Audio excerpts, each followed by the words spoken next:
tenemos el agrado de dar inicio al seminario La agresión en las relaciones con otros, la importancia de la escuela y el clima escolar. El propósito de este seminario es discutir los resultados del proyecto de investigación Fondesit, el clima escolar como un factor protector de conductas de violencia, identificando aspectos claves para las escuelas resilientes, el cual está a cargo del doctor Jorge Varela. Posteriormente, yo como candidata a doctor presentaré acerca de mi proyecto de tesis titulado Violencia de pareja adolescente, adversidad en la infancia y habilidades socioemocionales en perpetradores. Finalmente, tendremos el honor de escuchar a nuestra invitada internacional, la doctora Ana Rita Pereira da Cruz, de Portugal, quien expondrá sobre su trabajo en torno a funciones ejecutivas en conducta criminal violenta y no violenta y su asociación con psicopatía. Quisiera hacer énfasis en la importancia de que ustedes dejen sus comentarios en la sección de preguntas y respuestas, donde ustedes van a ver una Q y una A.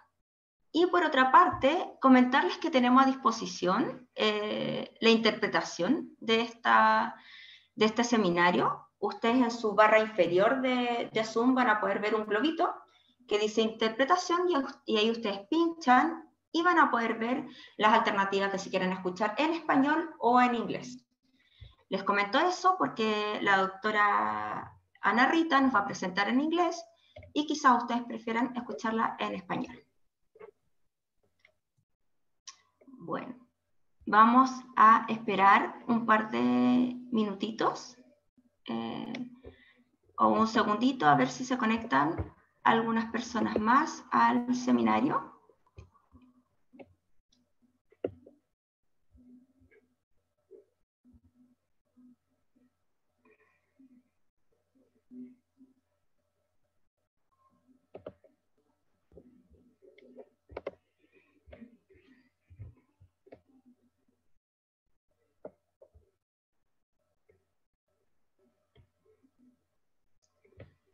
Bueno, mientras tanto igual quisiera preguntarles a los que se han ido sumando, desde dónde nos están viendo, si es que están desde distintas partes o distintas regiones de Chile,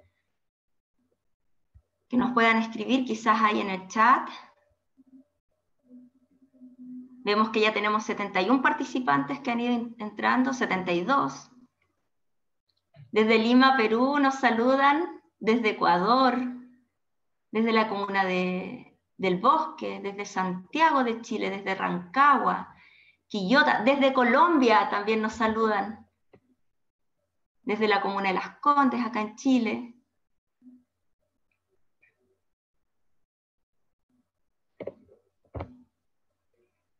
Desde Concepción, el sur de Chile, desde el norte, La Serena también, Ciudad de México nos saluda, Los Ángeles, acá en Chile, Ñuñoa, Talca, desde Manizales, Colombia, desde Talca, nuevamente, La Reina, desde un colegio del Bosque. Mire, ahí vamos viendo, ya llevamos 76 participantes. Y bueno, y veo que hay representación de, en verdad, distintos lugares de Latinoamérica. No solamente desde Chile nos están viendo. Bueno, vamos a dar continuación ahora. Y bueno, para comenzar, nos expondrá primero Jorge Varela. Les comento que el doctor Jorge Varela es director del Centro de Estudios en Bienestar y Convivencia Social y profesor asociado de la Facultad de Psicología de la UDD. Él hizo su doctorado en el Combined Program in Education and Psychology en la University of Michigan y es experto en el estudio del clima escolar y el bullying, tanto tradicional como cibernético. Dejo con ustedes al doctor Varela para que nos comente sobre los resultados de su proyecto Fondesit, el clima escolar como factor protector de conductas de violencia, identificando aspectos claves para escuelas resilientes. Aló, buenos días a todos, todas los que nos están escuchando. ¿Se escucha bien? Sí, se escucha ¿Vale? bien. Ayúdame a compartir. Ya, perfecto. Muchas gracias, Paulina, por la presentación. Muchas gracias a todos, todas los que quisieron sumarse hoy día. Esta mañana teníamos un poco susto de si nos iba a funcionar esta semana el calendario, pensando que ya estamos a final de año, que ya está todo el mundo, yo creo que cerrando un montón de proyectos. Teníamos esa duda, si que nos iba a resultar o no este formato. Yo estoy viendo cómo compartir mi pantalla. Ya lo hice, ¿o no? ¿Ustedes ven mi pantalla? Sí, la vemos. Ya, entonces quiero ver esto y quiero verlo. Aquí está, se había escondido detrás del chat. Ya, gracias también a la doctora Narita Cruz, que se conecta desde muy lejos, desde Portugal, y que le da un toque internacional a esta presentación, y más bien al seminario, en donde yo les quiero contar muy brevemente cuáles fueron los resultados más importantes que tuvimos de un proyecto Fondes de Iniciación, que partió algunos años atrás, y que este año buscaba cerrar una idea que teníamos originalmente, pero que se tuvo que adecuar, adaptar, ajustar, ¿cierto?, al efecto que tuvo la pandemia en lo que ha sido o fue el normal funcionamiento del contexto escolar. Y al igual que todo el mundo, nosotros hicimos algunos ajustes y algunas de las hipótesis del proyecto tuvimos que ajustarlas, y de hecho hay una última sección que tuvimos que modificarla completa y que les voy a contar un poco qué resultados vimos en relación con nuestra variable dependiente más importante, que es el bienestar en adolescentes, en niños y adolescentes, pero hoy día tenemos un foco más en adolescentes, en donde cambiamos el instrumento con el costo que eso tiene de comparación, pero aporta información relevante a lo que está pasando hoy día con adolescentes en nuestro sistema escolar en Chile. Básicamente, eso sería la presentación. Ojalá que mantenga bien el tiempo, déjenme mirar la hora. Ya. Estoy poniéndome acá en el chat todo. Saludos a los que están de distintas regiones también, a distintas partes del territorio latinoamericano, eso lo hace bien interesante, y lo que hemos visto nosotros en nuestros proyectos, que esto ha abierto toda una posibilidad de trabajar con personas no solo en tu país o en tu ciudad, sino mucho más globalmente, así que es como el lado positivo, yo creo, que de la pandemia. Les cuento del proyecto. Esto fue un proyecto de fondicionización, que el título, ¿cierto?, se ve medio rimbombante, pero la idea del título básicamente era poder reconocer en qué medida el clima escolar cumple un rol protector en relación a lo que son conductas de agresión y distintos tipos de conductas de agresión en adolescentes. Por eso lo que hicimos fue desagregar el concepto de clima escolar por una parte, y por otro lado desagregar el constructo de agresión, en donde vamos a ser capaces de identificar distintas conductas de riesgo. Y ahí va a ser muy interesante la presentación de la doctora Narita Cruz más adelante, porque ella, con una aproximación y una metodología más específica, también va a mirar algunas de estas conductas, pero viendo o relevando mecanismos específicos. Y Paulina, nuestra tesista doctoral, también va a ser capaz de profundizar en una de estas conductas de riesgo. Lo que nosotros hicimos, antes de echar como en un foco más de los sujetos, lo que nosotros hicimos con este proyecto fue testear un modelo de resiliencia a nivel escolar. A diferencia de las definiciones tradicionales de resiliencia, la manera en que en nuestro proyecto la hemos operacionalizado es salir del foco del sujeto y mirar el foco o el contexto escolar o las salas de clases como la unidad de análisis. Y mover la hipótesis de que lo que queremos ver es personas resilientes, sino en realidad, ¿qué pasa si empezamos a identificar contextos resilientes? Esto viene de un modelo de salud pública, con quien yo estudié, que es el doctor Zimmerman en Michigan, en Estados Unidos, pero mucha otra gente también trabaja con este enfoque de salud pública. Algunos criminólogos también tienen esta apuesta de identificar la interacción que hay entre conductas de riesgo y conductas protectoras, y cómo eso, ¿cierto?, se traduce después en el desarrollo de ciertas conductas problemáticas en la vida de adolescente. Y cuando empezamos a tratar de juntar el factor protector, o cuando tratamos de empezar a identificar qué es lo que marca una diferencia, por ejemplo, si lo vemos longitudinalmente en ciertas trayectorias, o si lo vemos más ecológicamente en ciertos contextos, lo que uno piensa rápidamente es un factor protector. Sin embargo, hay poca literatura que mide robustamente factor protector en la medida que sea capaz de compensar un factor de riesgo o proteger respecto de un factor de riesgo. Y en ese sentido, nuestro proyecto buscaba hacer un aporte. ¿Cómo interactúa el clima escolar como factor protector, pero poniendo a la prueba como un factor que compensa un efecto negativo o que lo protege. Como aparece acá en la imagen, en esta idea de salud pública, vamos a hablar realmente de un factor protector en la medida que aquella variable, aquel factor, aquel atributo o aquel contexto, que es nuestro caso, las salas de clase, pueden compensar ese factor de riesgo o pueden proteger ese factor de riesgo. Eso yo diría que fue el eje teórico más relevante del proyecto, y simultáneamente a esto, como apostamos por identificar variables del clima de aula, no lo hicimos del clima de todo el colegio por un tema de capacidad muestral, aunque igual después nos quedamos cortos con la muestra, porque para esto se necesitan bases de datos mucho más grandes. Fue tratar de identificar lo que se llama el schooling effect. Esto, en la gráfica que les estoy mostrando, lo que hay son distintas pendientes. La pendiente en este caso lo que hace es ver cómo una variable predice el puntaje, ¿cierto?, del mismo sujeto en otra variable. Si las pendientes van hacia arriba, quiere decir que ambas tienen la misma dirección. A mayor puntaje en una escala, hay mayor puntaje en la otra escala que está prediciendo el eje y que está acá arriba. Los análisis tradicionales lo que hacen es que asumen la pendiente fija y se asume este valor fijo, ¿cierto?, entre distintos contextos, pero en realidad, cuando trabaja con datos escolares, hay que corregir ese efecto y mirarlo y a veces también de manera libre y ver qué explica que haya distintas pendientes en estos contextos escolares.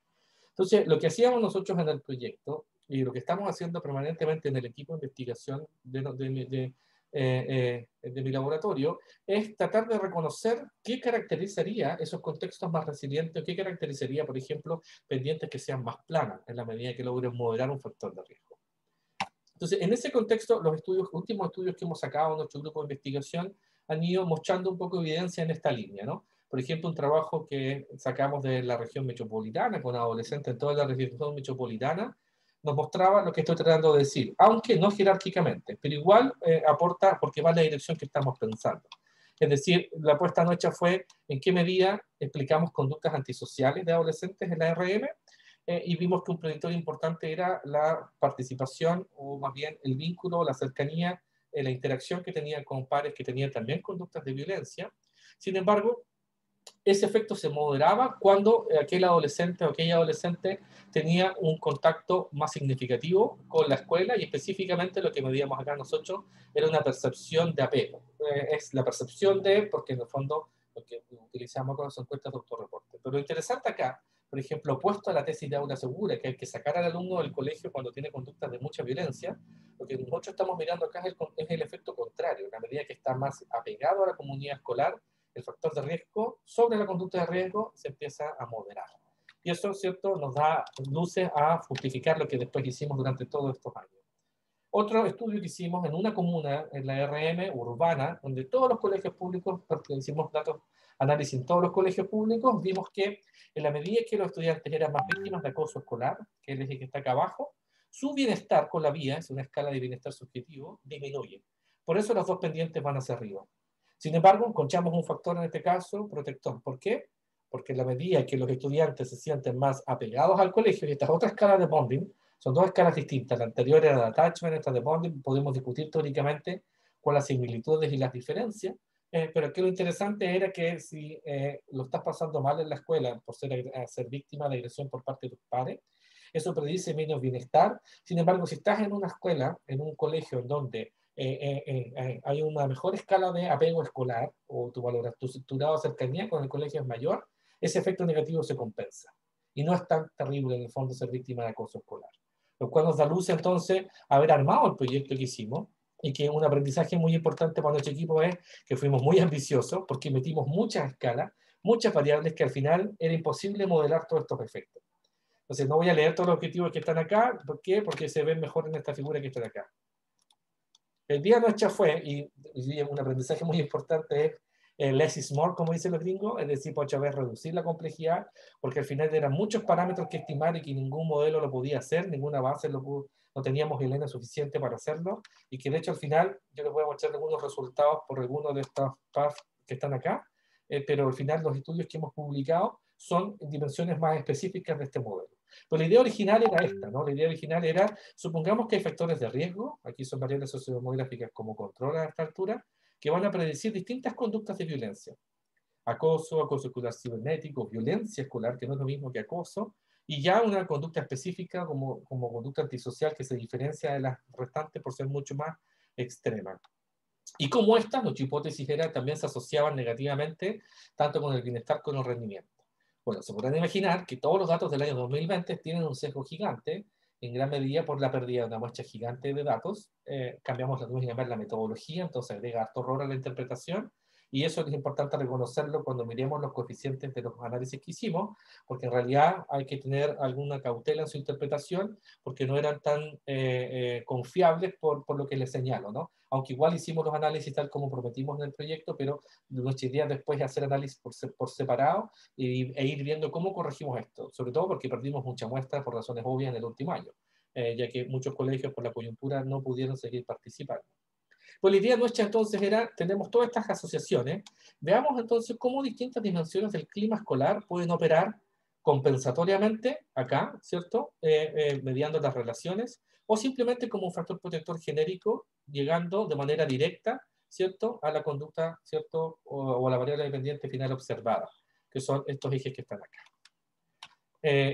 La muestra, ¿cierto?, de todos estos años fueron 6 establecimientos de distintas dependencias, para darle un poco de diversidad. Ese fue el N estimado. ¿Por qué? Porque el primer año tuvimos una muestra cerca de 1000 sujetos, pero que al año 2 nos bajó un 70%, un poquito más, y el año 3 nos bajó como al 60%, o sea, perdimos como un 60% de eso. Y todos los años iban apareciendo también nuevos sujetos, porque había cierto grado de rotación de los estudiantes dentro de los distintos colegios. Lo bueno, eso sí, que utilizamos escalas que se han trabajado en otros trabajos nacionales, y el sesgo, o más bien la manera de recolección de información fue encuestas de autorreporte, con las ventajas y desventajas que tiene ese tipo de metodología. Entonces, si miramos solo a modo general, porque después quiero profundizar en otros análisis, pero solo a modo general veamos algunas estimaciones que encontramos en partes del modelo, porque como les contaba, no podíamos estimar todo el modelo completo. Entonces, por ejemplo, si vemos parte del modelo, la parte inicial de los predictores originales sobre ciertas conductas de violencia, lo que encontramos, por ejemplo, es que aquellos sujetos que perciben más violencia en el barrio tienden a desarrollar un año después, ¿cierto?, o a reportar un año después más conductas de acoso escolar en el rol de agresor, tanto como agresor físico o como bully, que se llama, que es el agresor genérico, que lo diferencia del fight, que es aquel agresor que ya golpea físicamente a un compañero, agrede físicamente, que lo separa un poquito del agresor que simplemente dice un sobrenombre o que excluye, como otro tipo de agresión, que es lo que vamos a ver después. Las presentaciones van a profundizar en ese perfil. Y aquí lo interesante que veíamos, los datos más contextuales, es los sujetos que percibían más violencia, ¿cierto?, en su barrio en el año 1, predecían ciertas conductas, ¿cierto?, de agresor al año siguiente. Específicamente, si lo vemos acá, perdón, Santiago, como en estos dos roles de acoso escolar, perdón, no puse el valor del coeficiente ahí, después lo voy a, cuando subamos la presentación voy a corregir ese valor. Nada se predice como agresor cibernético o acoso escolar cibernético para el año siguiente, pero sí para lo que es violencia escolar como un subtipo de agresión, en donde aparece también la supervisión parental, con los coeficientes en este caso en la dirección esperada, porque también nos encontramos algunos coeficientes que no entendíamos la dirección que tenían. E insisto, lo interesante de esto es que el efecto se mantiene un año siguiente, cosa que nos permite interpretar, ¿cierto?, la continuidad o cómo se mantiene, ¿cierto?, el efecto de estas dos variables originales de riesgo que son contextuales.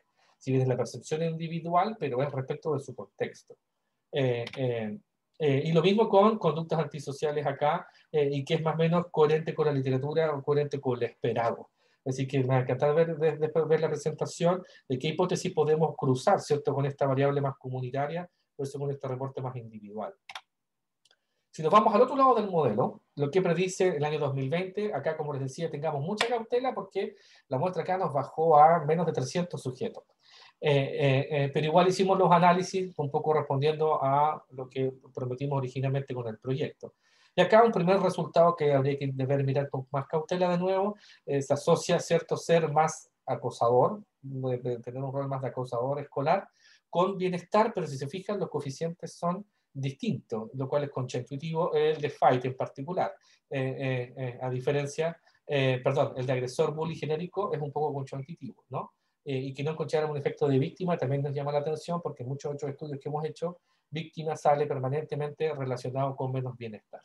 Es la única que predice, además, para el año 2020, el bienestar. Las notas no las pudimos medir porque no preguntamos por notas este año, porque estaba muy sesgado el formato en el cual los colegios finalmente estaban evaluando a los estudiantes. No todos tenían registro de esa información en el momento de levantar la información, así que solo nos pudimos quedar con la variable dependiente de bienestar acá en este caso. Después, a nivel más grupal, perdón, me cosechó una pregunta que llegó. Sí, vamos a compartir.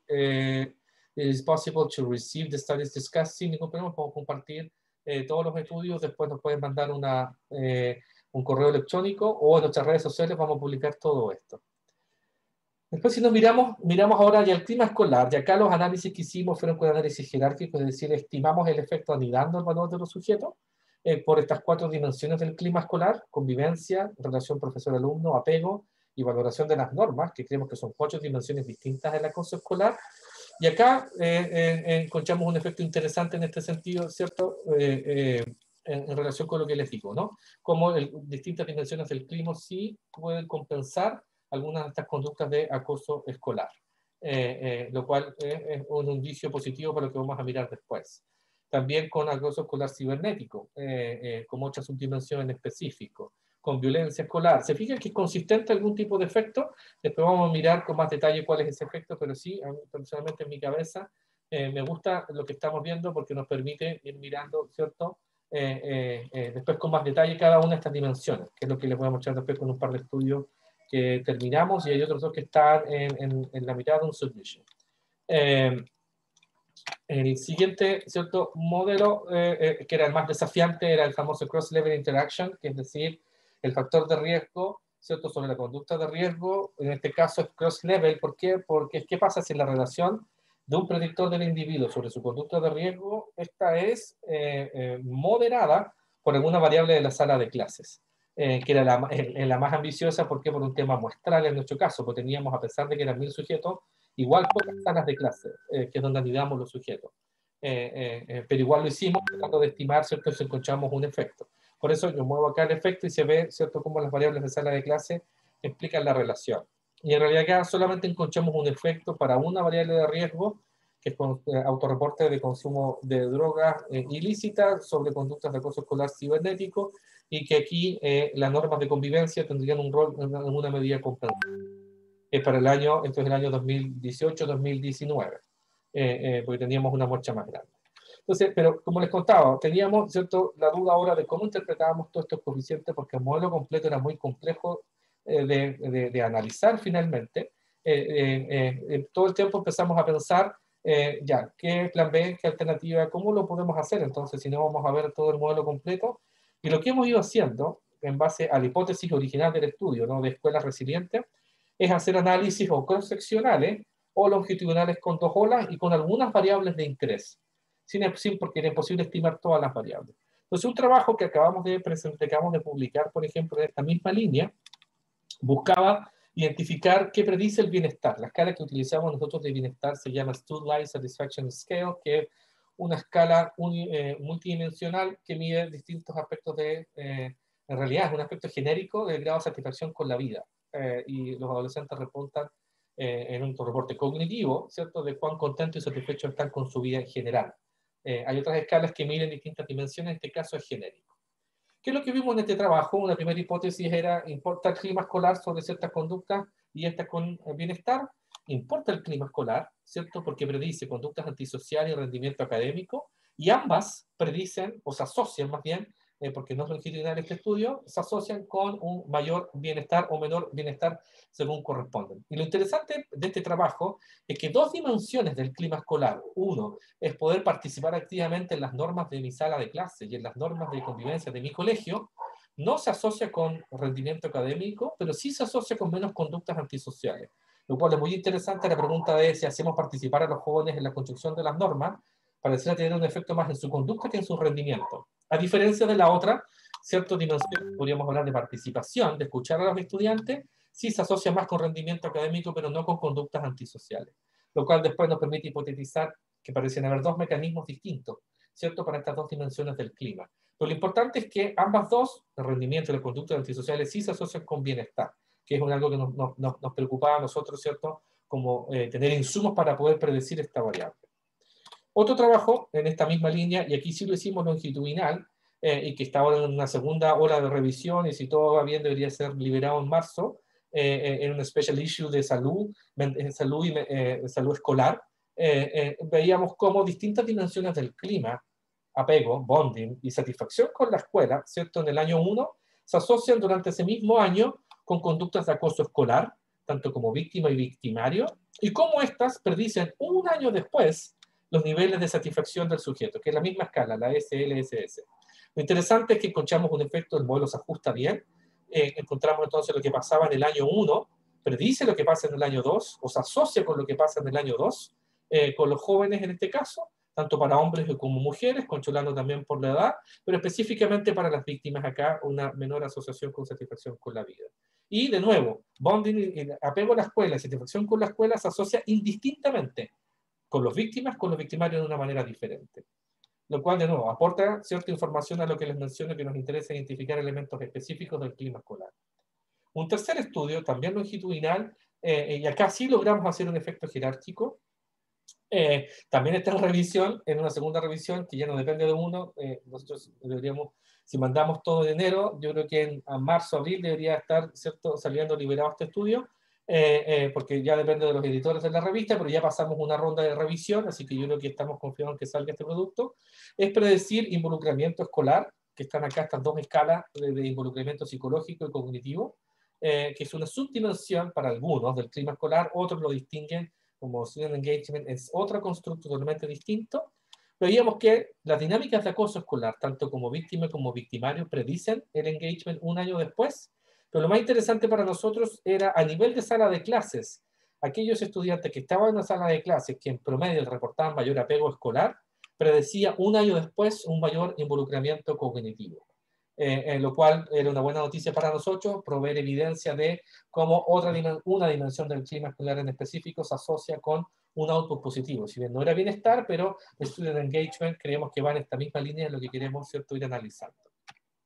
Entonces, en resumen, ¿cierto?, aquí robo la frase muy famosa que hemos visto en Estados Unidos y en otras partes del planeta, ¿cierto?, de Black Lives Matters, y un poco pedir esa frase, como ven, mostrando School Life Matters, para, ¿cierto?, mostrar cómo distintas dimensiones de la vida en la escuela importan, cómo estas distintas dimensiones del clima escolar en la escuela pueden tener un rol en las conductas de riesgo que se asocian como predictores de conductas de agresión de distinto tipo y cómo estas después se explican a lo largo del tiempo y en donde vemos que hay distintos mecanismos para esto.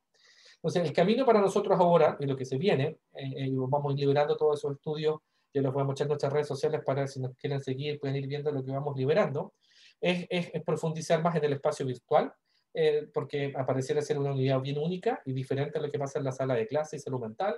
Este año ya hicimos un estudio de acoso escolar cibernético y depresión y encontramos efectivamente un efecto. Esperamos replicarlos el próximo año. Acabamos de terminar otro trabajo con docentes y el bienestar de los docentes también está en riesgo y docentes más estresados, ¿cierto?, se asocian con menos bienestar. Lo hicimos este año durante la pandemia y esperamos que eso sea, ¿cierto?, parte de un trabajo que presentemos el próximo año. Y algo muy interesante que va a hablar Paulina Sánchez más ratito es cómo ciertas formas específicas de agresión, como la violencia en las relaciones de pareja o la violencia en el pololeo, ¿cierto?, también explican algo de lo que nos interesa estudiar, ya sea bienestar o asociarlo con otras conductas de riesgo. Ahora, en los minutos que me quedan, no me acuerdo cuántos son, Paulina, si me ayudas con el chat, cuántos minutos me quedan, yo les quiero contar muy brevemente qué encontramos respecto del efecto de la pandemia. Como les contaba, modificamos el instrumento agregando algunas preguntas de la pandemia que creía relevante agregar en esta presentación y algunos resultados interesantes para predecir bienestar fueron los siguientes. Por ejemplo, preguntábamos respecto a tus emociones durante la pandemia. Tengo una escala ajustada, adaptada del equipo mundial que estudia bienestar con el cual trabajamos, en donde ojalá que el próximo año podamos replicar este mismo trabajo con una muestra más grande, aquí con una muestra del fondo, y decir qué encontrábamos, ¿cierto? ¿Qué es lo que se asocia con menor bienestar hoy día en los adolescentes que participaron del estudio, pero que captura un poco el efecto de la pandemia? Fue específicamente, veamos los gráficos que lo hacen un poco más fáciles, aquellos estudiantes que señalaban que estaban más con menos energía, ¿cierto? El puntaje va hacia arriba, reportan también mucha menos satisfacción con la vida.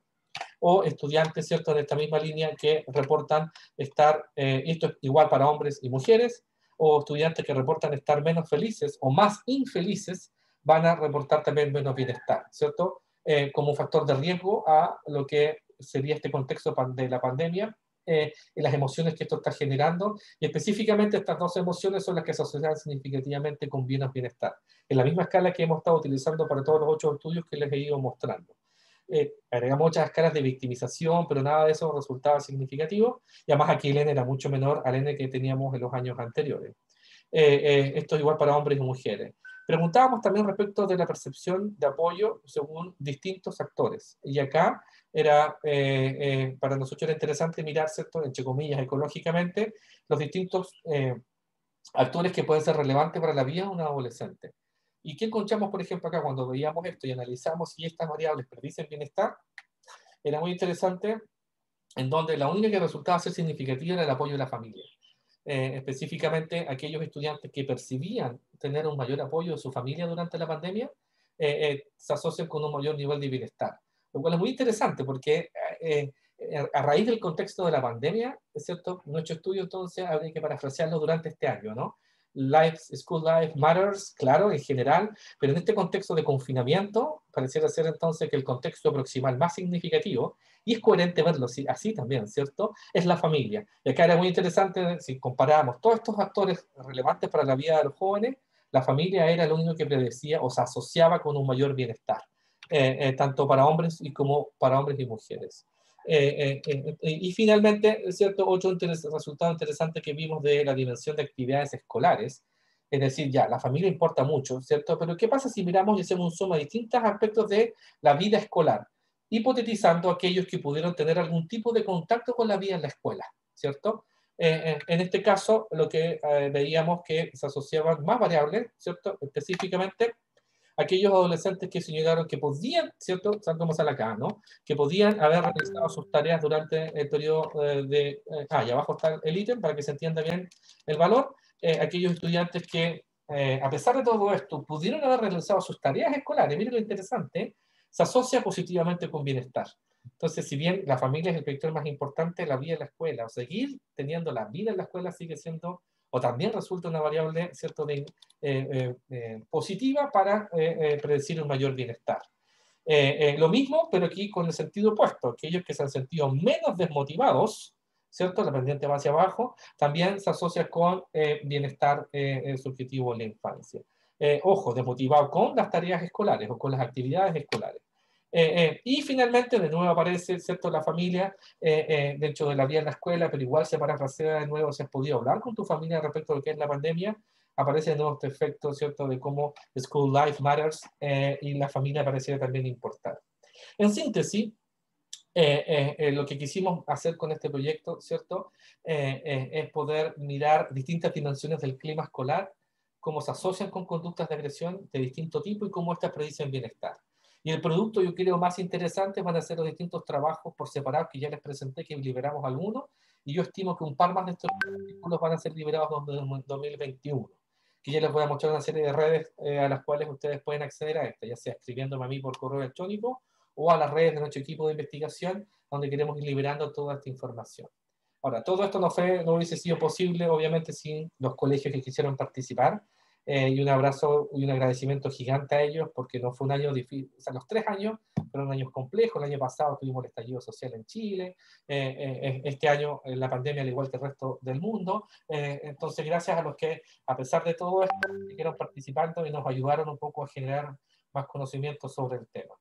Esto tampoco se hace solo, aquí hay un equipo de ayudantes, de investigadores, la Dani, la Cona, el Esteban, chicos que eran estudiantes de pregrado, otros ya habían egresado, otros siguieron la carrera académica, otros ya están en la carrera académica, como es Paulina más adelante, como futura, ¿cierto?, doctora en psicología, a nuestro grupo de estudio de convivencia, que le llamamos así genérico sobre estos temas, y en la Facultad de Psicología de la Universidad de Desarrollo, que es donde se instaló todo este proyecto de investigación.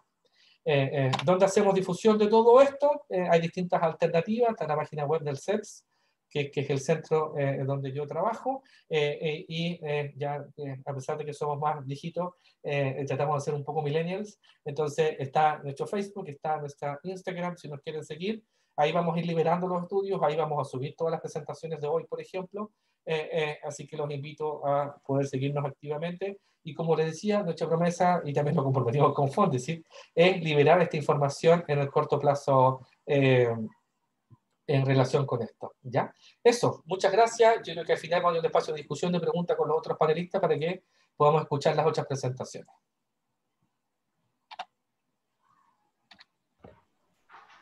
Ok. Muchas gracias, Jorge, por tu trabajo, por lo que nos has podido compartir. Sabemos que el tiempo se hace corto frente a tanta como producción y tantos proyectos, entonces poder acotar a un seminario a pocos minutos en verdad es un gran mérito. Comentar que ya que tienen que recordar hacer sus preguntas y respuestas en la sección Question and Answer. También, por otra parte, que esta actividad está siendo grabada y prontamente va a ser subida a la página de psicología.udd.cl, y también que si necesitan traducción o escuchar ahora a los panelistas, ya sea en español o en inglés, pueden ir a la barra en su Zoom abajo donde dice interpretación y escoger la modalidad que más les acomode. Y bueno, veo que aquí ya están llegando algunas preguntas a la sección preguntas y respuestas. Y a continuación voy a proseguir con mi trabajo en lo que a mí respecta. Yo tenía que hacer esa presentación, se me olvidó. Yo tenía que hacer esa presentación. No importa, yo la hago. Dejo con usted entonces a Paulina Sánchez. Ella es candidata a doctor del doctorado en la Facultad de Psicología y que ella lleva ya casi 2 años trabajando en su tesis respecto de relaciones de agresión en el contexto del pololeo, con buen foco en los agresores. Ha sido muy resiliente porque ha tenido que tratar de ser capaz de levantar datos durante el estallido social y durante este año en la pandemia. Así que, hablando de resiliencia, yo creo que ella es un muy buen ejemplo de eso. Entonces, la Paulina les va a contar ahora de los resultados parciales de su investigación. Bueno, muchas gracias, Jorge, por la presentación, pero bueno, ¿qué persona que no se dedica a la investigación o a la producción científica no es resiliente? Yo creo que todos de alguna manera bueno, tenemos que ir sorteando los obstáculos que van surgiendo en el camino y bueno, y tratar de aportar al conocimiento y a la comprensión de temáticas tan complejas como las que se ven en psicología. Bueno, mi proyecto de tesis doctoral se titula Violencia en la pareja adolescente, adversidad en la infancia y habilidades socioemocionales en perpetradores. Ahí pueden ver también mi correo, psanchezs@udd.cl, me pueden escribir ante cualquier consulta o al paulina.sanchez.s@gmail.com. Me dan un segundito. Y bueno, ¿qué sabemos sobre violencia pareja adolescente? A grandes rasgos sabemos que es un problema de salud pública que tiene implicancias o consecuencias tanto a corto como a largo plazo, donde podemos ver lamentablemente incluidos los problemas de salud mental y también física, tanto en víctimas como en perpetradores. También se ha encontrado que existe mayor prevalencia de violencia de pareja, específicamente en esta etapa del desarrollo, en donde lamentablemente los niveles de conducta agresiva que comienzan en la adolescencia suelen persistir hasta la adultez, siendo por ello tan importante abordar esta problemática de forma temprana. Y también encontramos, muy particularmente en adolescencia, que existen tasas similares de violencia entre hombres y mujeres. Por tanto, si hay un foco, ya sea en perpetrador o en víctimas, es importante considerar a ambos géneros en términos de intervención. En cuanto a la adolescencia, mencionar que esta es una de las etapas de transición más importantes dentro del desarrollo humano, pero que sin embargo, esta problemática, la violencia de pareja en la adolescencia, no recibió suficiente atención por parte de la política pública, al menos en nuestro país. Y bueno, algunas ideas bases con respecto a agresión y violencia, es que la agresión es una condición universal, es decir, todos los seres humanos presentamos ciertos niveles de agresión desde que somos pequeños, Pues esto tiene una base adaptativa, es decir, muchas veces la agresión nos ayuda a la supervivencia. Sin embargo, frente a la infancia, frente a nuestras primeras conductas agresivas, que muchas veces son desmedidas, sabemos que a los 3 años están las pataletas, las rabietas, todas estas expresiones más fuertes de agresión, lo que hace es que el ambiente, ya sea la familia, la colegia, la escuela, etcétera, van modelando nuestras conductas hasta hacerlas más adaptativas y en su expresión acorde a la situación. Por tanto, lo que se plantea es que hay distintas trayectorias de la agresión, donde existen ciertos factores que en algunos individuos exacerban la propensión a la agresión.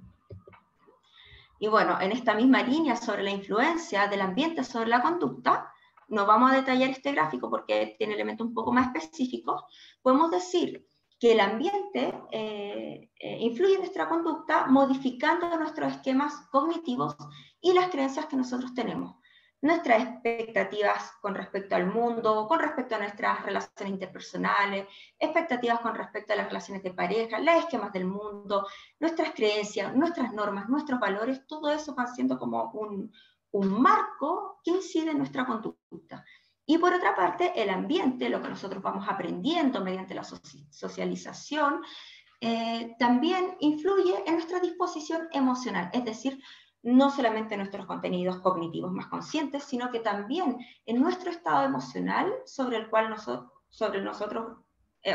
en el cual nosotros nos vamos a desenvolver con las personas y con nuestro entorno.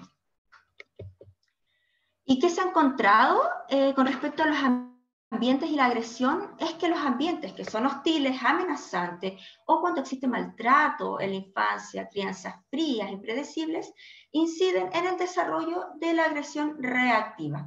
La agresión reactiva es aquella que suele ser muy impulsiva, muy inmediata, y surge, emerge cuando me siento provocado, me siento frustrado, o percibo una amenaza, voy a reaccionar de esta manera.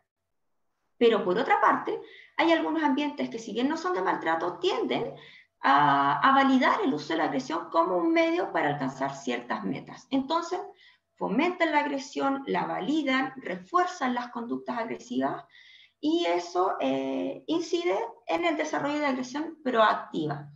Y este tipo de agresión es precisamente un medio para asegurar bienes, dominar a los demás, alcanzar cierto objetivo, y se da por este refuerzo de la conducta y por ver que teniendo esta conducta voy a tener un beneficio.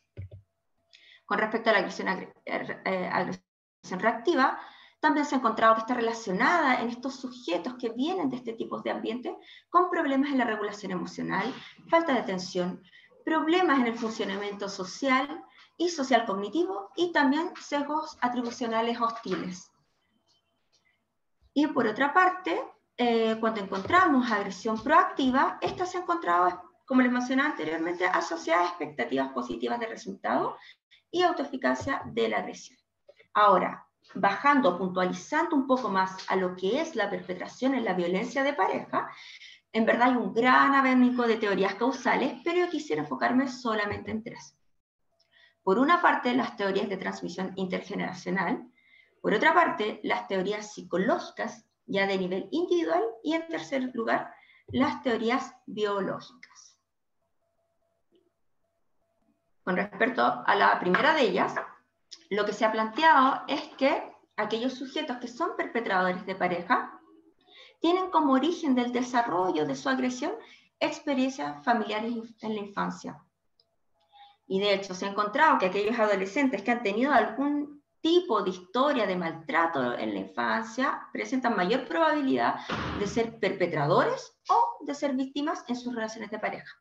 Y específicamente se ha encontrado asociado con maltrato emocional, físico, sexual, negligencia parental o también ser testigo de violencia de pareja entre los padres incide luego en la violencia de pareja adolescente. De este tipo de estudios hay evidencia que se ha realizado en adolescentes favorablemente, así que podría decirse que es bastante robusto en los hallazgos.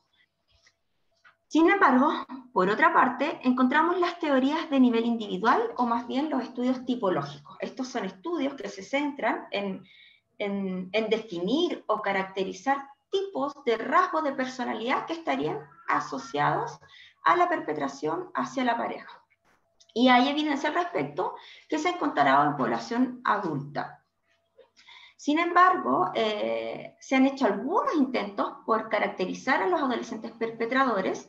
Sin embargo, son estudios muy incipientes. En verdad, no podría decir que hay más allá de 3 estudios.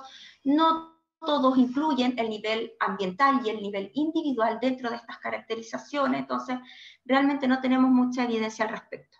¿Y por qué es tan importante hacer estas caracterizaciones, estos estudios tipológicos? Y es porque se ha considerado ilógico creer que haya una única explicación para toda la perpetración en la violencia de pareja, por lo que es importante explorar en diferentes explicaciones causales.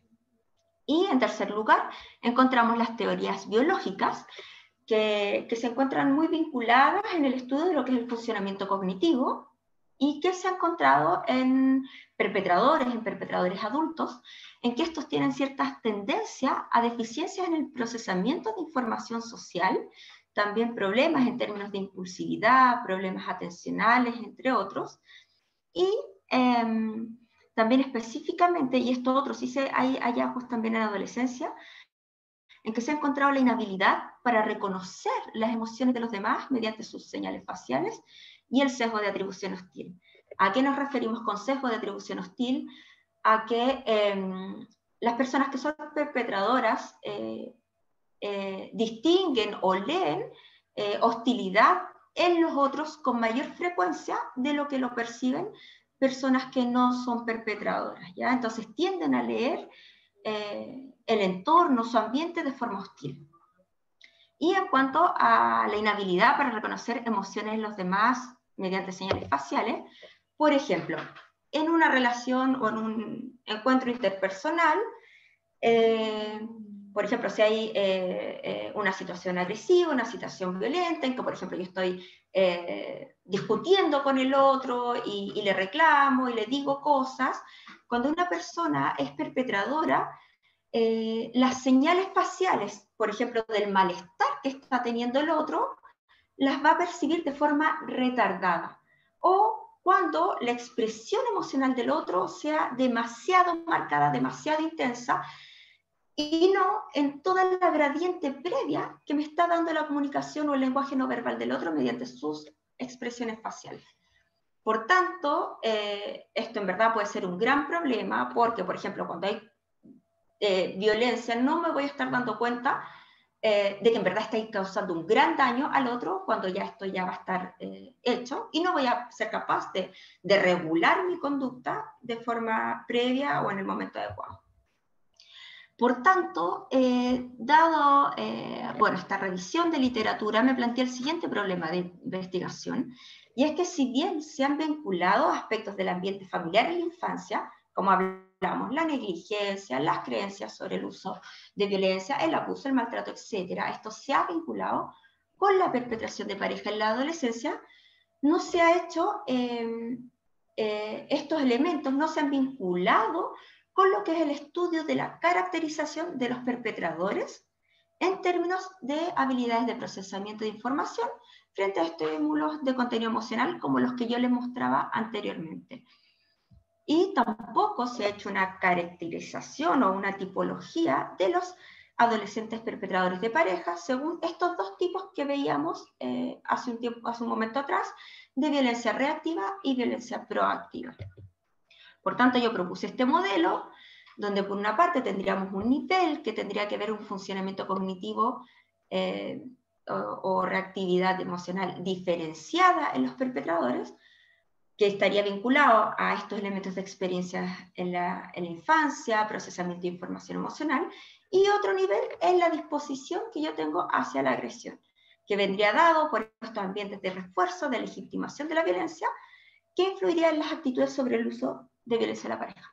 Por tanto, lo que yo hice, o lo que yo pretendo seguir desarrollando en mi proyecto de tesis doctoral, es relacionar las experiencias adversas en la infancia, el procesamiento de información socioemocional, las actitudes sobre el uso de violencia de pareja, en lo que sería la conducta agresiva hacia la pareja, y vista en estos dos ámbitos, violencia reactiva y también violencia proactiva.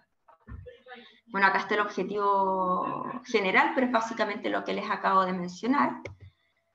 ¿Y qué he propuesto yo? Una metodología que contempla 2 estudios, los cuales son complementarios, un primer estudio que es cuantitativo transversal y un segundo estudio que es experimental. ¿Qué les puedo decir? Como decía Jorge, realmente yo y quienes me colaboran hemos tenido que ser bastante resilientes porque hemos tenido que modificar a la actual condición de pandemia. En un origen se iba a implementar el laboratorio en los mismos establecimientos educacionales de donde se levantan los datos. Sin embargo, ahora no vamos a poder cumplir con esta condición experimental y se va a hacer otra metodología para levantar esta información. Entonces, en el estudio 1, yo lo que me propuse en un comienzo era levantar cuestionarios de alrededor de 700 participantes adolescentes, a los cuales se le aplicaría un cuestionario sobre trauma en la infancia, sobre actitudes del uso de violencia en la pareja, y también un cuestionario de violencia pareja propiamente tal. Sin embargo, por razones de la pandemia, no he podido alcanzar el tamaño muestral y sí estamos esperando ciertas condiciones dadas para continuar con el levantamiento de datos del estudio 1. Y el plan de análisis que se propuso en un comienzo, en verdad, son distintos modelos de ecuaciones estructurales. Y en cuanto al estudio 2, se pretendía tomar una submuestra de participantes del estudio 1, a los cuales se iba a medir impulsividad en términos conductuales, que ahora como simplemente vamos a poder hacer autorreporte, no va a poder ser la medición conductual, pero también se les va a aplicar el FACE test para medir etiquetado emocional, el Adult test para medir sensibilidad a la atribución emocional, y también un cuestionario de empatía. Todos estos 3 últimos que les he mencionado son de Baron Cohen. Y finalmente un cuestionario sobre agresión proactiva y reactiva. Y la propuesta como plan de análisis de este estudio, que ya mide las habilidades socioemocionales de los perpetradores, queremos evaluar impulsividad, etiqueta emocional, sensibilidad a la atribución emocional y empatía, como les mencionaba, e ir comparando el desempeño en estas tareas entre perpetrador y no perpetrador, también a aquellos perpetradores que han tenido experiencias adversas en la infancia o actitudes favorables sobre el uso de la violencia, también los vamos a ir como categorizando y comparar su desempeño en estas tareas, y finalmente comparar el desempeño de perpetradores reactivos y proactivos. ¿Y cuáles son los resultados que nosotros esperamos? 1. Se espera que la adversidad de la infancia presente una asociación positiva con la agresión hacia la pareja en la adolescencia. En segundo lugar, se espera que las actitudes y creencias de valoración de la agresión hacia la pareja se asocien de forma positiva con conductas de agresión. En tercer lugar, se espera que los perpetradores presenten habilidades de procesamiento de información emocional diferentes a los sujetos que no son perpetradores. En cuarto lugar, se espera que los perpetradores presenten habilidades de procesamiento de información emocional diferenciadas según los distintos tipos de experiencia de la infancia, como les mostré en el cuadrito anteriormente. También en términos de empatía, de atribución emocional, etc. Y finalmente, se espera que los perpetradores de violencia reactiva y los perpetradores de violencia proactiva presenten diferencias entre sí en términos de habilidades de procesamiento de información emocional. Bueno, y brevemente comentarles, en verdad, no son los resultados definitivos del estudio 1, son solamente algunos análisis muy preliminares para caracterizar un poco. Tenemos que hasta el año 2019, antes del estallido social, alcancé a aplicar cuestionarios a 346 adolescentes de entre 14 y 18 años en establecimientos educacionales de la región metropolitana. Sin embargo, de ellos solamente 246 habían tenido pareja. ¿Okay? Por tanto, se trabajó con este tamaño muestral, o estamos trabajando con este tamaño muestral, más bien dicho, y que hemos encontrado que en una escala de 1 a 5, el maltrato en infancia, en población normativa, en escolares, en verdad promedia bastante bajo. Ahí donde dice maltrato en la infancia es el promedio total de maltrato, que es solamente de casi un 1,5. Y por subtipos de maltrato en la infancia, abuso emocional, físico, sexual, negligencia emocional y negligencia física, también podemos ver que los promedios son bajos, siendo un poco más altos en abuso emocional y en negligencia emocional. Y por otra parte, sobre las actitudes de uso de violencia de pareja, en general se encontró que nuestros adolescentes no justifican o suelen no justificar el uso de violencia de pareja, suelen verlo o lo perciben como algo malo, como una conducta que no se debe hacer, y por eso en una escala de 1 a 5 vemos un promedio de 1,5. Ya todo esto en el tamaño muestral de 246 participantes.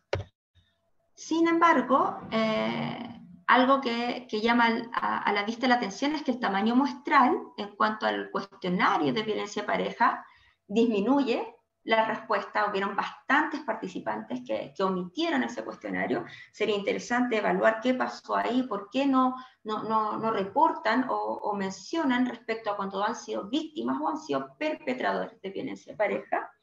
Y acá encontramos que, al menos en este grupo etario, hay que considerar que son bien jóvenes los participantes del estudio, de entre 14 y 18 años, encontramos que el promedio de perpetración total es de solamente un 1,16, y en perpetración verbal emocional, perpetración relacional, amenaza, perpetración física, sexual y cibernética, los promedios son también bastante bajos, siendo el más alto el de perpetración verbal emocional.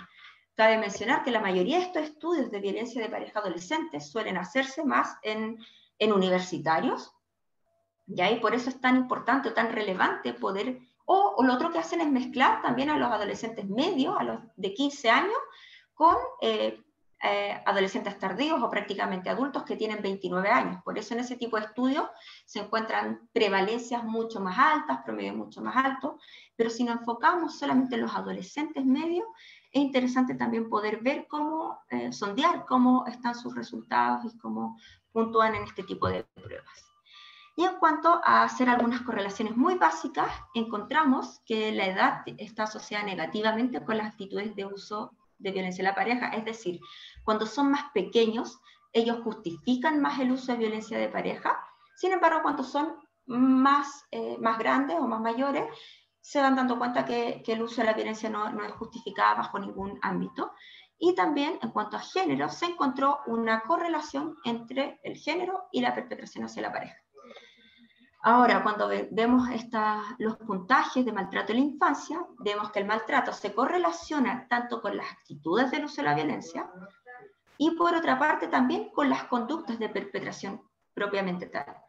Sin embargo, cuando buscamos detallar un poco más y vamos viendo por subtipos de maltrato, nos damos cuenta que son específicamente el abuso emocional, físico y sexual, los que se correlacionan con la perpetración y no así las experiencias de negligencia en la infancia. Sin embargo, cuando pensamos en términos de actitudes sobre el uso de violencia, podemos ver que sí, la negligencia emocional, los dos tipos de negligencia emocional, como también algunos tipos de abuso, se asocian con las actitudes. Entonces aquí podemos ver que hay ciertos patrones diferenciados de cómo las experiencias de infancia inciden, por una parte, en actitudes sobre el uso de la violencia y por otro, sobre la conducta de perpetración propiamente tal. Y bueno, y finalmente algunas conclusiones, porque ya estoy en el tiempo. Decir que es necesario seguir profundizando en el estudio de la violencia con foco en los perpetradores. Sabemos que hay mucha evidencia con respecto a víctimas, pero siempre decrece cuando se trata de perpetradores. También que hay mucha evidencia en población adulta, pero poco se sabe con respecto a nuestros adolescentes y los adolescentes tempranos, lo cual es tan importante de conocer o de velar estas problemáticas y sus complejidades para hacer un abordaje temprano. Y por otra parte, mencionar que es muy necesario integrar aspectos tanto ambientales como individuales en el estudio de esta problemática para poder aportar mejor a la comprensión y a las distintas explicaciones causales sobre el fenómeno. Y bueno, espero prontamente que las cosas en verdad mejoren en términos de pandemia, también en términos a nivel país, y poder en un futuro presentarles resultados de mi investigación completa, también involucrando los resultados en cuanto a habilidades de procesamiento emocional, entre otros. Muchas gracias.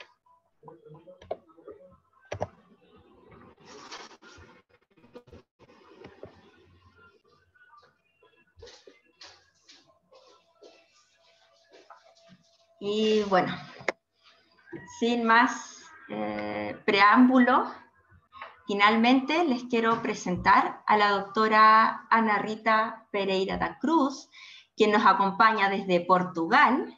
Ella es miembro del Digital Human Environment Interaction Lab, el HEILab, de la Lusófona University. No sé si lo habré pronunciado muy bien. Pero bueno, ella hizo su doctorado en psicología en la University of Porto y cuenta con experiencia en ciencias forenses y en evaluación neuropsicológica, siendo experta en el estudio de la agresión y la violencia. En esta ocasión nos presentará acerca de funciones ejecutivas en la conducta criminal violenta y no violenta y su asociación con psicopatía. Muchas gracias, Ana Rita, por estar aquí con nosotros. Hello, good afternoon. Buenas tardes. Voy a compartir mi pantalla con ustedes.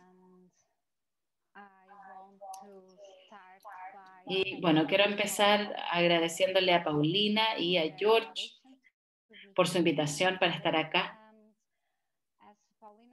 Y como Paulina dijo, mi nombre es Ana Rita. Yo estoy en la Universidad de Lusófona, en Lisboa, en Portugal. Y voy a hablar acerca de la difusión ejecutiva, la impulsividad y el comportamiento criminal violento. Aunque actualmente estoy en la Universidad de Lusófona, voy a estar presentando acerca de lo que se ha hecho, lo que he hecho durante mi doctorado. Y mi doctorado se hizo en la Universidad de Puerto, en la unidad de neuropsicofisiología. Antes de empezar, les quiero mostrar que aunque tenemos un océano y casi un continente entre nosotros, gracias a la tecnología, puedo estar acá hoy y me siento muy honrada. Es un placer para mí tener la oportunidad de hablar con ustedes hoy. Portugal es un país muy chiquitito en Europa, estamos al lado del Océano Atlántico de España, y bueno, espero que pueda entregarles una contribución a lo que han estado haciendo y a lo que ya hemos estado escuchando hoy, que fue muy interesante. Mi trabajo, como resumen general, mi investigación se ha enfocado en la correlación neurofisiológica de la agresión. Sigo estando muy interesada en esta relación neuropsicológica y la expresión de la agresión impulsiva en los grupos de agresores violentos y no violentos. Hemos escuchado a George y a Paulina hablando de sus estudios en el entorno escolar, y en esta presentación voy a hablar acerca de un proyecto que llevamos a cabo con agresores que estaban en prisión.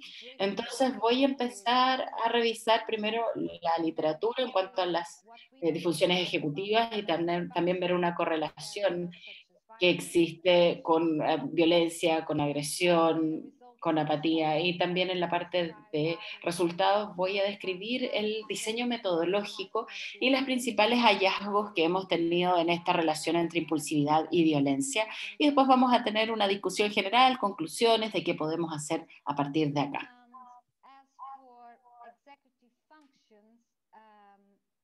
En cuanto a funciones ejecutivas, esto es un término paraguas.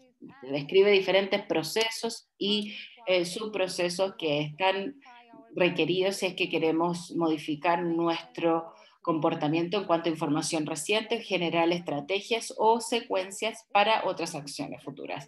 Estas son las funciones que se requieren si es que nosotros queremos cumplir con un rol, con una meta específica, por ejemplo, resolver un problema. Y estas son capacidades que le permiten a una persona poder involucrarse exitosamente en un comportamiento que sea un comportamiento propio que da frutos para sí mismos. Hay varios modelos y hay varios enfoques teóricos para hacerlo.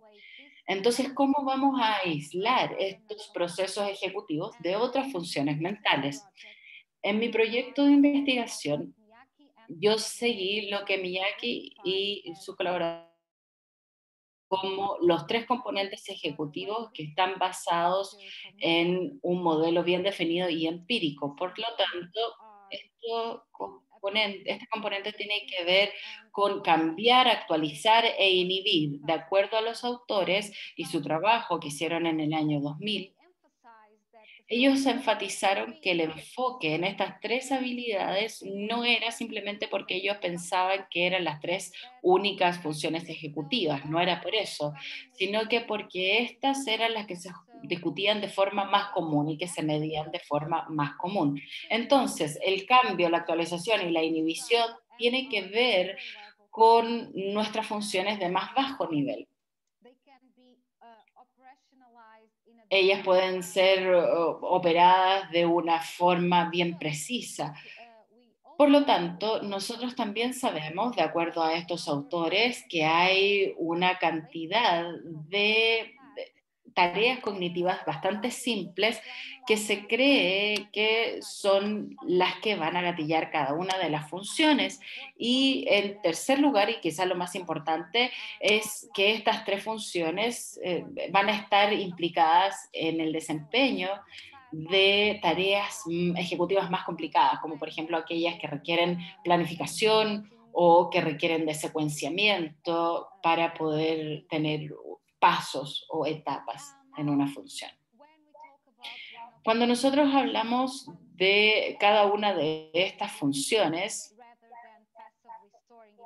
no es solo para guardar información pasivamente, se requiere monitoreo y también una manipulación de información en la memoria de trabajo.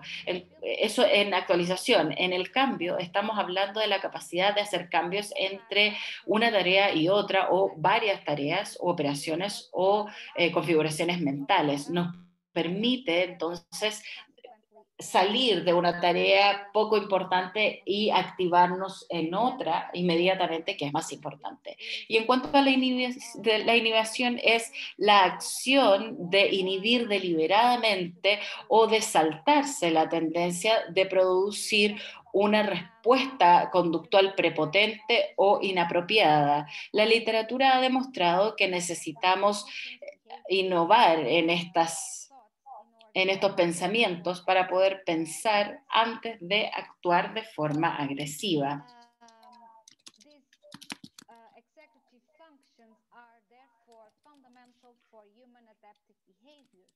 Esto tiene que ver con el comportamiento activo de la persona y aquí podemos ver nuestra capacidad de planificar y también ver el resultado de nuestras acciones. Entonces no es sorprendente que cuando una función ejecutiva se mete en nosotros vamos a tener una violencia, un comportamiento violento, y esto podría perjudicar nuestra capacidad para autorregular nuestro comportamiento y podría aumentar la probabilidad de tener un entorno, un comportamiento agresivo. En la próxima sección vamos a presentar y vamos a explorar la relación entre eh, el, eh, el comportamiento agresivo. De acuerdo al modelo de este proyecto, de esta investigación, el delito fue analizado de acuerdo a la severidad de la acción agresiva, que haya sido violenta o no violencia, y la agresión fue definida como impulsiva o como premeditada.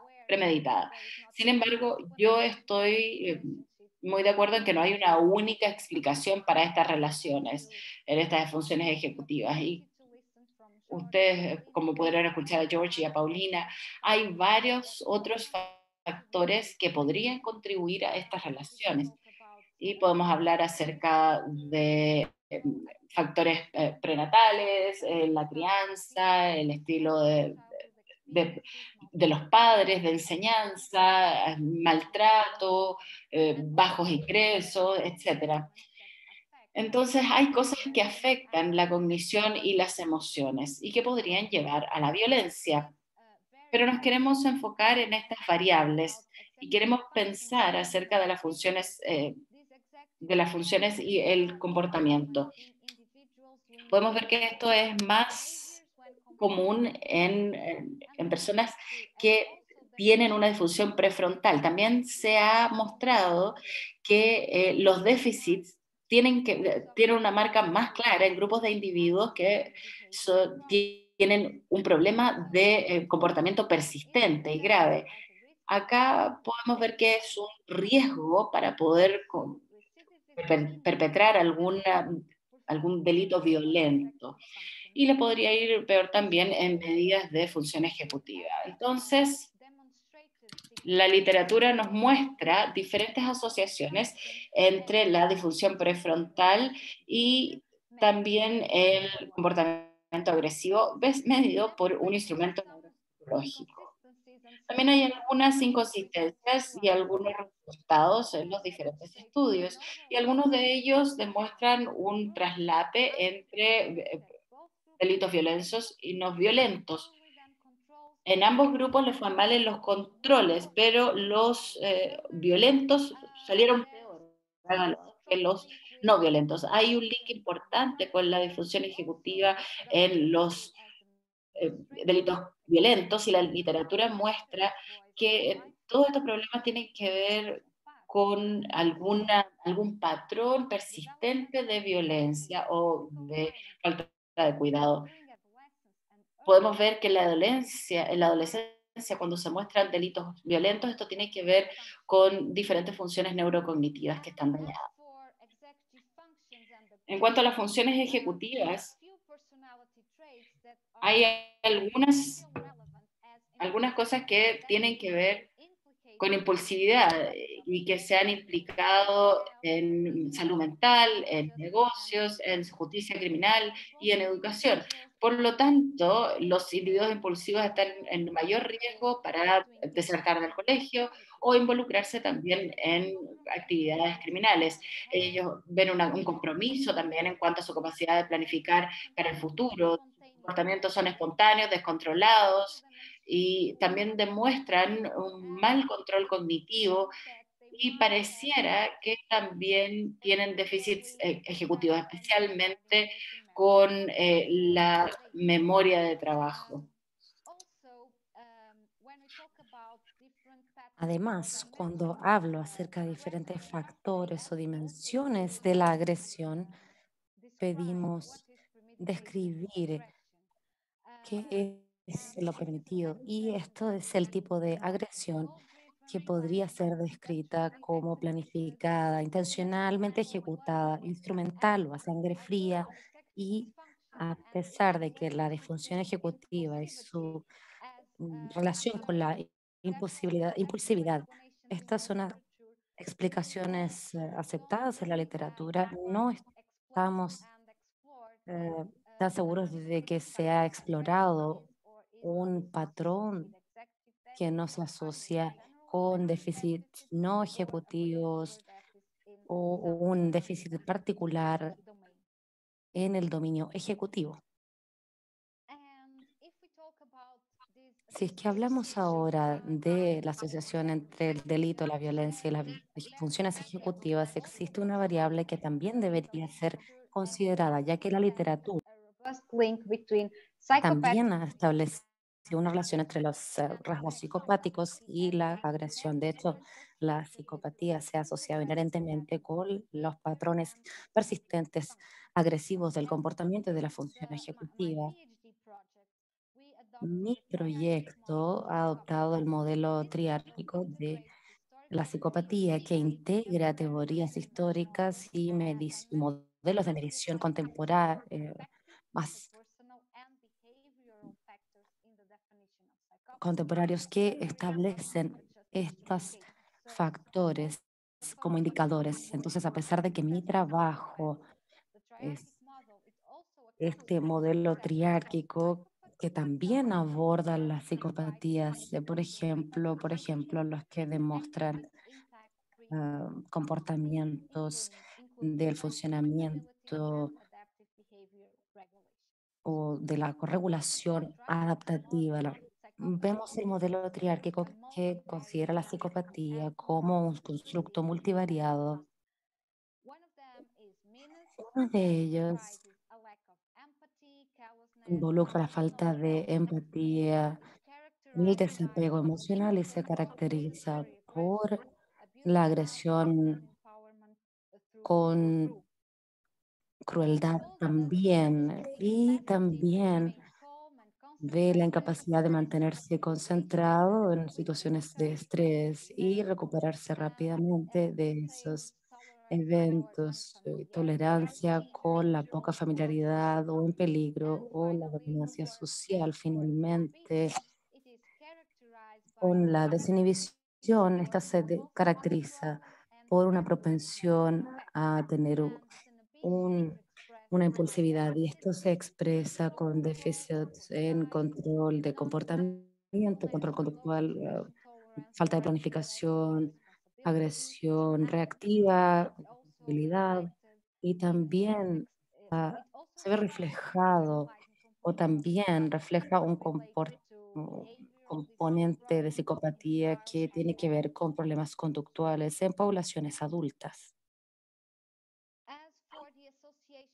En cuanto a la asociación de las funciones ejecutivas y la psicopatía, la literatura nos ha demostrado que la psicopatía se ha presentado como un producto robusto de la violencia delictual, recidivismo y más contactos con el sistema judicial, criminal y otros incidentes violentos en el encarcelamiento. Esto se ha mostrado en la literatura, ya sea los individuos psicopáticos se desempeñan con niveles bajos de funciones ejecutivas o si demuestran diferentes perfiles neurocognitivos o también algunos que presentan déficits en componentes específicos como la desinhibición.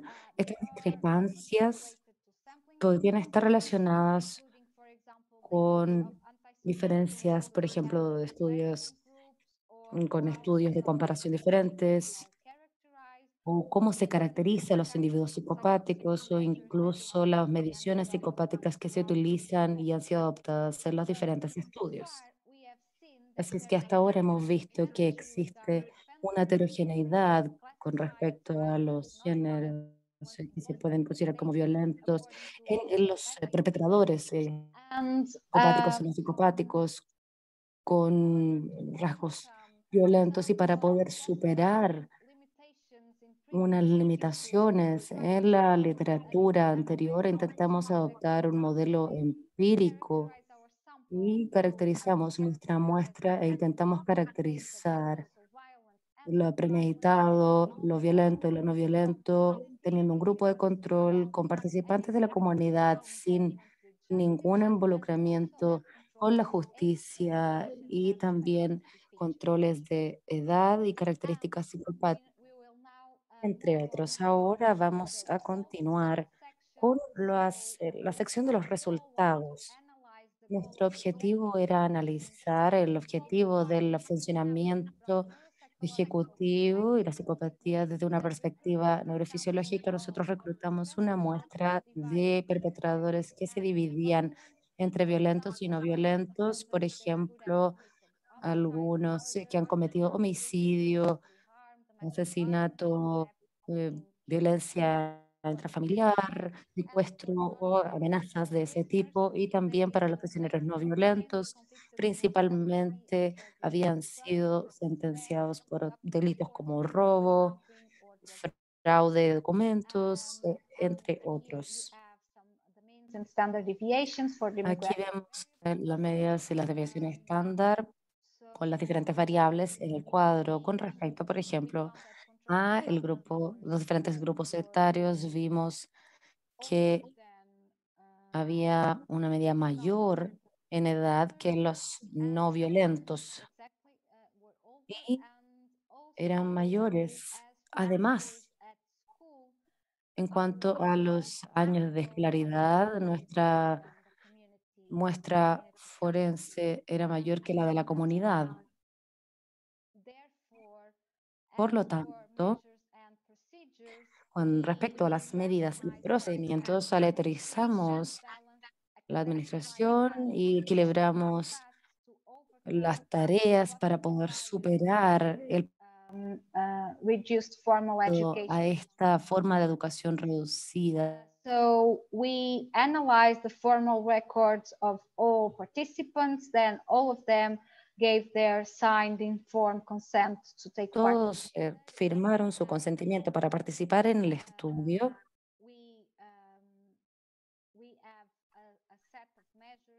Tenemos un conjunto de medidas, no solo de agresiones psicopatías, sino también una serie de tareas para poder evaluar la inhibición, cambio y actualización.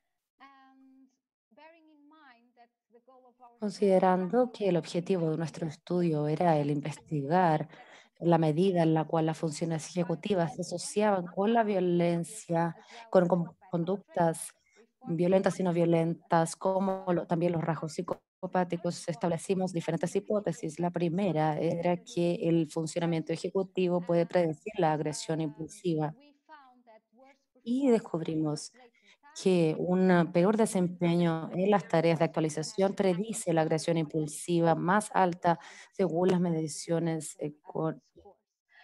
So the only significant predictor on this el único predictor significativo en esta relación fue la actualización.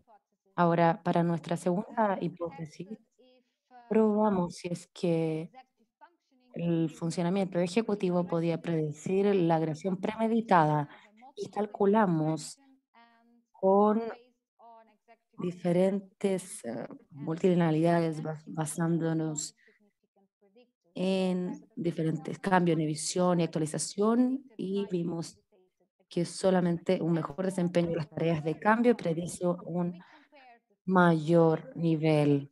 La tercera hipótesis era que los perpetradores violentos tienen peores resultados que los no violentos y que los controles de grupos de control de comunidad en todos los funcionamientos ejecutivos. La diferencia es que se desempeñaron significativamente peor que los participantes de la comunidad cuando realizamos análisis similares después de la corrección con la educación. No descubrimos ningún efecto de grupo significativo. Sin embargo, la prueba de hipótesis requería grupos, en comparación entre grupos, así es que por esto realizamos los análisis y descubrimos que en el dominio ejecutivo de cambio, los prisioneros no diferían de los participantes de la comunidad. Y por último, con respecto a la actualización, no había una corrección por la educación en esto, pero sí realizamos un análisis comparando tres grupos y descubrimos que los prisioneros violentos se desempeñaron significativamente peor que los no violentos y los controles de comunidad. Además, probamos si es que los perpetradores violentos diferían de los no violentos con respecto al patrón dominante de agresión. Cuando comparamos entonces ambos grupos de perpetradores sobre los índices de agresión impulsiva, descubrimos diferencias estadísticamente significativas entre los grupos. Los violentos se desempeñaron mayor en que sus contrapartes no violentas. Es para decirles que lo opuesto cuando comparamos los prisioneros violentos y no violentos en este tipo de agresión, no descubrimos una diferencia significativa en los grupos y esto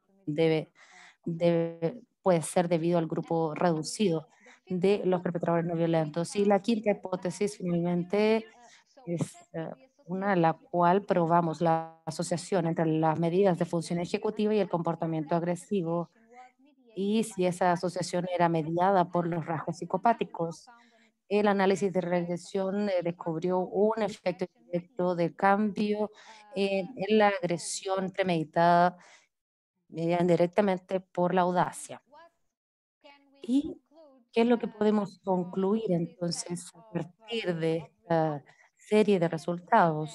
Podemos determinar que los prisioneros violentos revelan un nivel más alto que los prisioneros no violentos de esta agresión y la actualización parece estar más afectada no solamente en los prisioneros impulsivos, sino también en los violentos. Y los violentos tienden a ser más impulsivos, así es que un peor desempeño en estas tareas tuvo un mayor puntaje en estos scores. Además, pareciera que una habilidad de cambio más alta está asociada con mayores índices y también encontramos una asociación entre la agresión premeditada, el cambio y la audacia.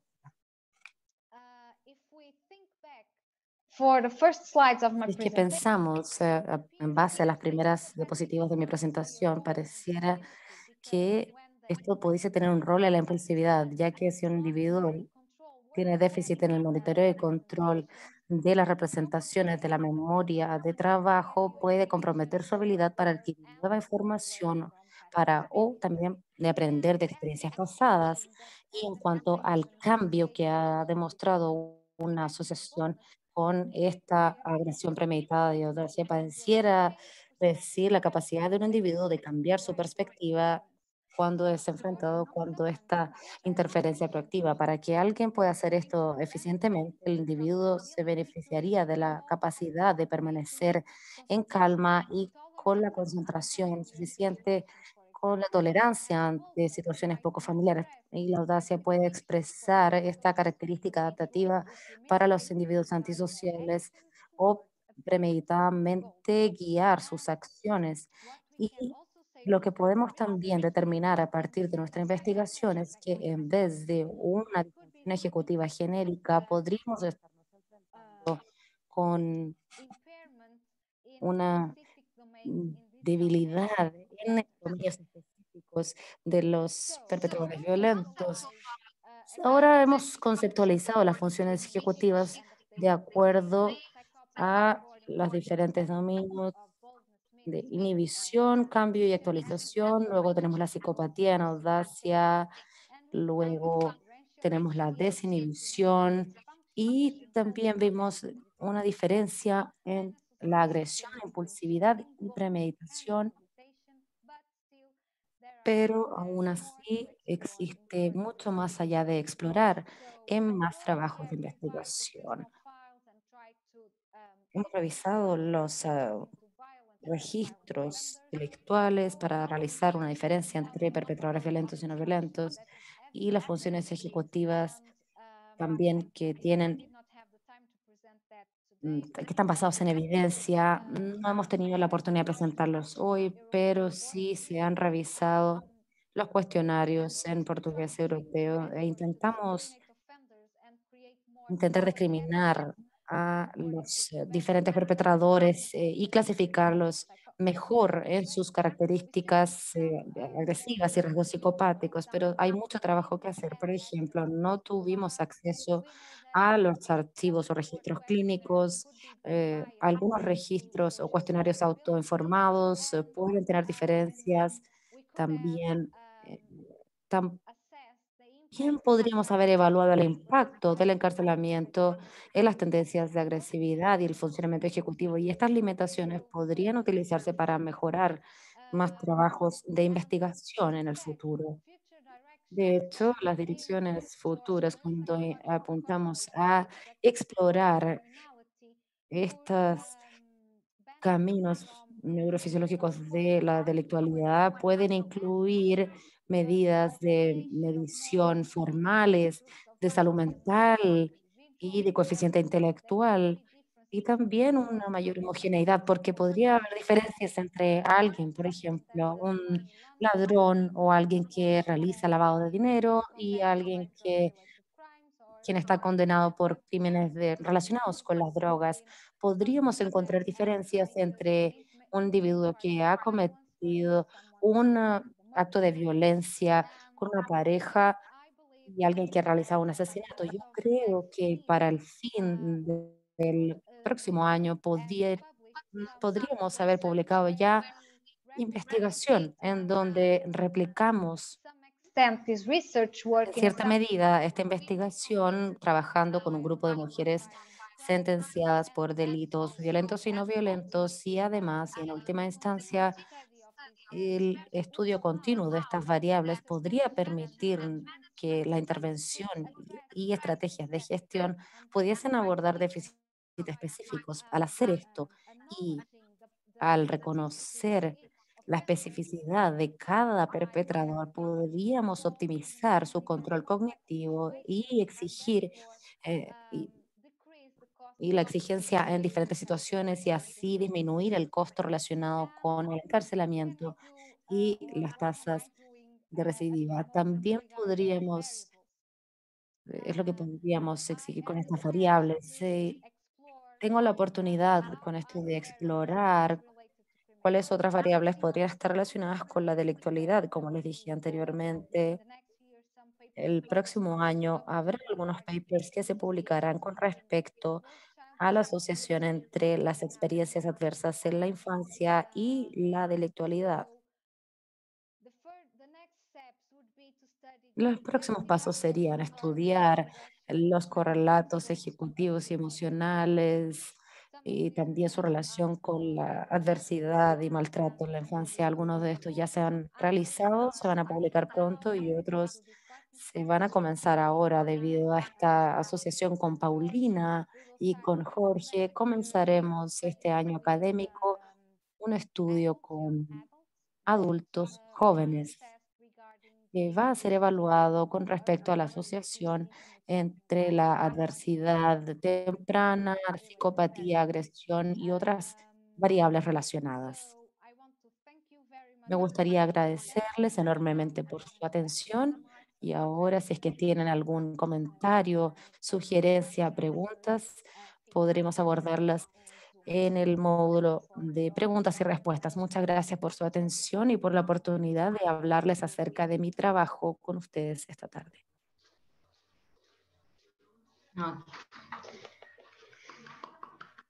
Muchas gracias a ti, Ana Rita, por tan interesante trabajo el tuyo. A ver, ¿qué podrías comentar al respecto? Por ejemplo, a nivel latinoamericano es bastante poco el estudio, la evidencia científica que se hace en estos ámbitos. Generalmente, en general, las ideas que tienen que ver con violencia, esas temáticas, se abordan desde una perspectiva más bien social, cultural, pero es poco o casi inexistente lo que se puede explorar a nivel individual tan fino como serían las funciones ejecutivas. Y los que son expertos en agresión y violencia, o personas como yo, que nos estamos formando, generalmente conocemos más del tema específicamente por los estudios que se han hecho en Estados Unidos, en Europa, evidencia que felizmente investigadores como tú nos aportan, pero a nivel regional, lamentablemente es muy poco lo que se ha podido profundizar en estos temas desde una mirada del individuo, pero comprendiendo que también hay un contexto detrás, como tú lo que acabas de mencionar, el contexto de prisioneros o el nuevo proyecto sobre adversidad en la infancia y otros elementos más que enriquecen la comprensión de este fenómeno y realmente pueden brindar como luces para un abordaje más completo, porque a veces las intervenciones toman un cierto foco basado en la evidencia, pero luego no siempre son tan eficientes. Entonces, yo pienso que si vamos completando este cuadro, este marco con los distintos elementos, las distintas variables de contexto ambiental, pero también de individual, y somos capaces de integrarlo, es posible que seamos mucho más asertivos a la hora de intervenir y mejorar las problemáticas sociales que tanto nos afectan. Por eso agradezco mucho tu trabajo, Ana Rita, y poder tenerte acá junto a nosotros en esta ocasión. Ahora vamos a pasar acá está la sección de preguntas y respuestas. Por acá veo una pregunta que me la dirigen a mí y también hay una pregunta para Ana Rita. Joana hizo una pregunta a Ana Rita y Valeria me hizo una pregunta a mí. Valeria, pregunta, ¿se podría esperar que los niveles de violencia en la pareja vayan en aumento a medida que crecen los adolescentes? ¿O ya con la información que se maneja hoy en día no es esperable? Bueno, Valeria, lo que sabemos con respecto a la adolescencia es que, en primer lugar, si hay conducta agresiva hacia la pareja en la adolescencia, esto se va a mantener hasta la adultez. Ahora, ¿qué es lo que pasa? Que claramente un adolescente más pequeño, de 14 años, 15, 16, ha tenido pocas experiencias con parejas o pocas situaciones para poder más o menos censar o ver los niveles de agresión. Sin embargo, a medida que aumenta la edad, también aumentan las experiencias con parejas íntimas y por tanto entra en juego más oportunidades o más situaciones en las cuales pueda presentarse la violencia. Y es por eso que en adolescentes más mayores o adolescentes más tardíos se encuentran mayor prevalencia o mayor presencia de violencia de pareja adolescente. Entonces es un fenómeno que podría darse quizás de forma acumulada, porque también yo estoy acumulando más experiencias de vida, estoy viviendo más, estoy haciendo más cosas, me relaciono más con personas, con parejas íntimas, por tanto, se va mostrando el fenómeno mucho más cuando se es mayor que cuando se es más pequeño. No sé si con eso respondo a tu pregunta, si se entiende. Mientras tanto, podemos pasar a la pregunta que le hicieron a Ana Rita. Ahí si miras el chat, Ana Rita, de preguntas y respuestas, verás que Joana Andrade tiene una pregunta para ti. Yeah. First of all, I also want to thank Joanna because I know her. She was a master student. En primer lugar, me gustaría agradecerle porque ella fue una estudiante del magíster cuando yo estaba trabajando como una fellow de investigación en la universidad y ella también ha realizado trabajo en el tema de psicología y muchas gracias. Entonces, Joana, no sabemos mucho acerca de estas diferencias entre los perpetradores hombres y mujeres, pero hay una serie de una colega que terminó este verano y explora esta relación entre hombres y mujeres y estoy trabajando en gran parte con esto, con este tipo de investigación. Si quieres saber más al respecto de esta misma, te puedo enviar el paper que aborda diferencias entre hombres y mujeres y además ha reportado que las mujeres en general demuestran peor desempeño en los hombres que los hombres. Y fue una pequeña muestra, un pequeño estudio, porque luego llegó la pandemia y tuvo que interrumpir este trabajo, pero es algo que podemos compartir luego si es que tiene interés en el tema. O cualquiera del grupo aquí que esté más interesado en las diferencias entre hombres y mujeres en este aspecto. El documento, el paper está en portugués, puedo enviar. Lo puedo enviar a Paulina y ella lo puede reenviar a quien quiera que esté interesado.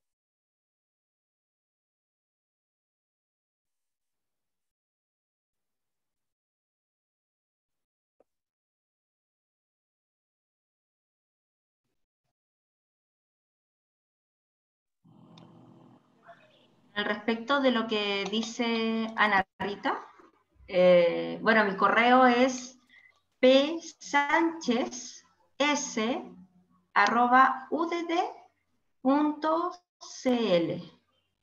Lo repito, psanchez,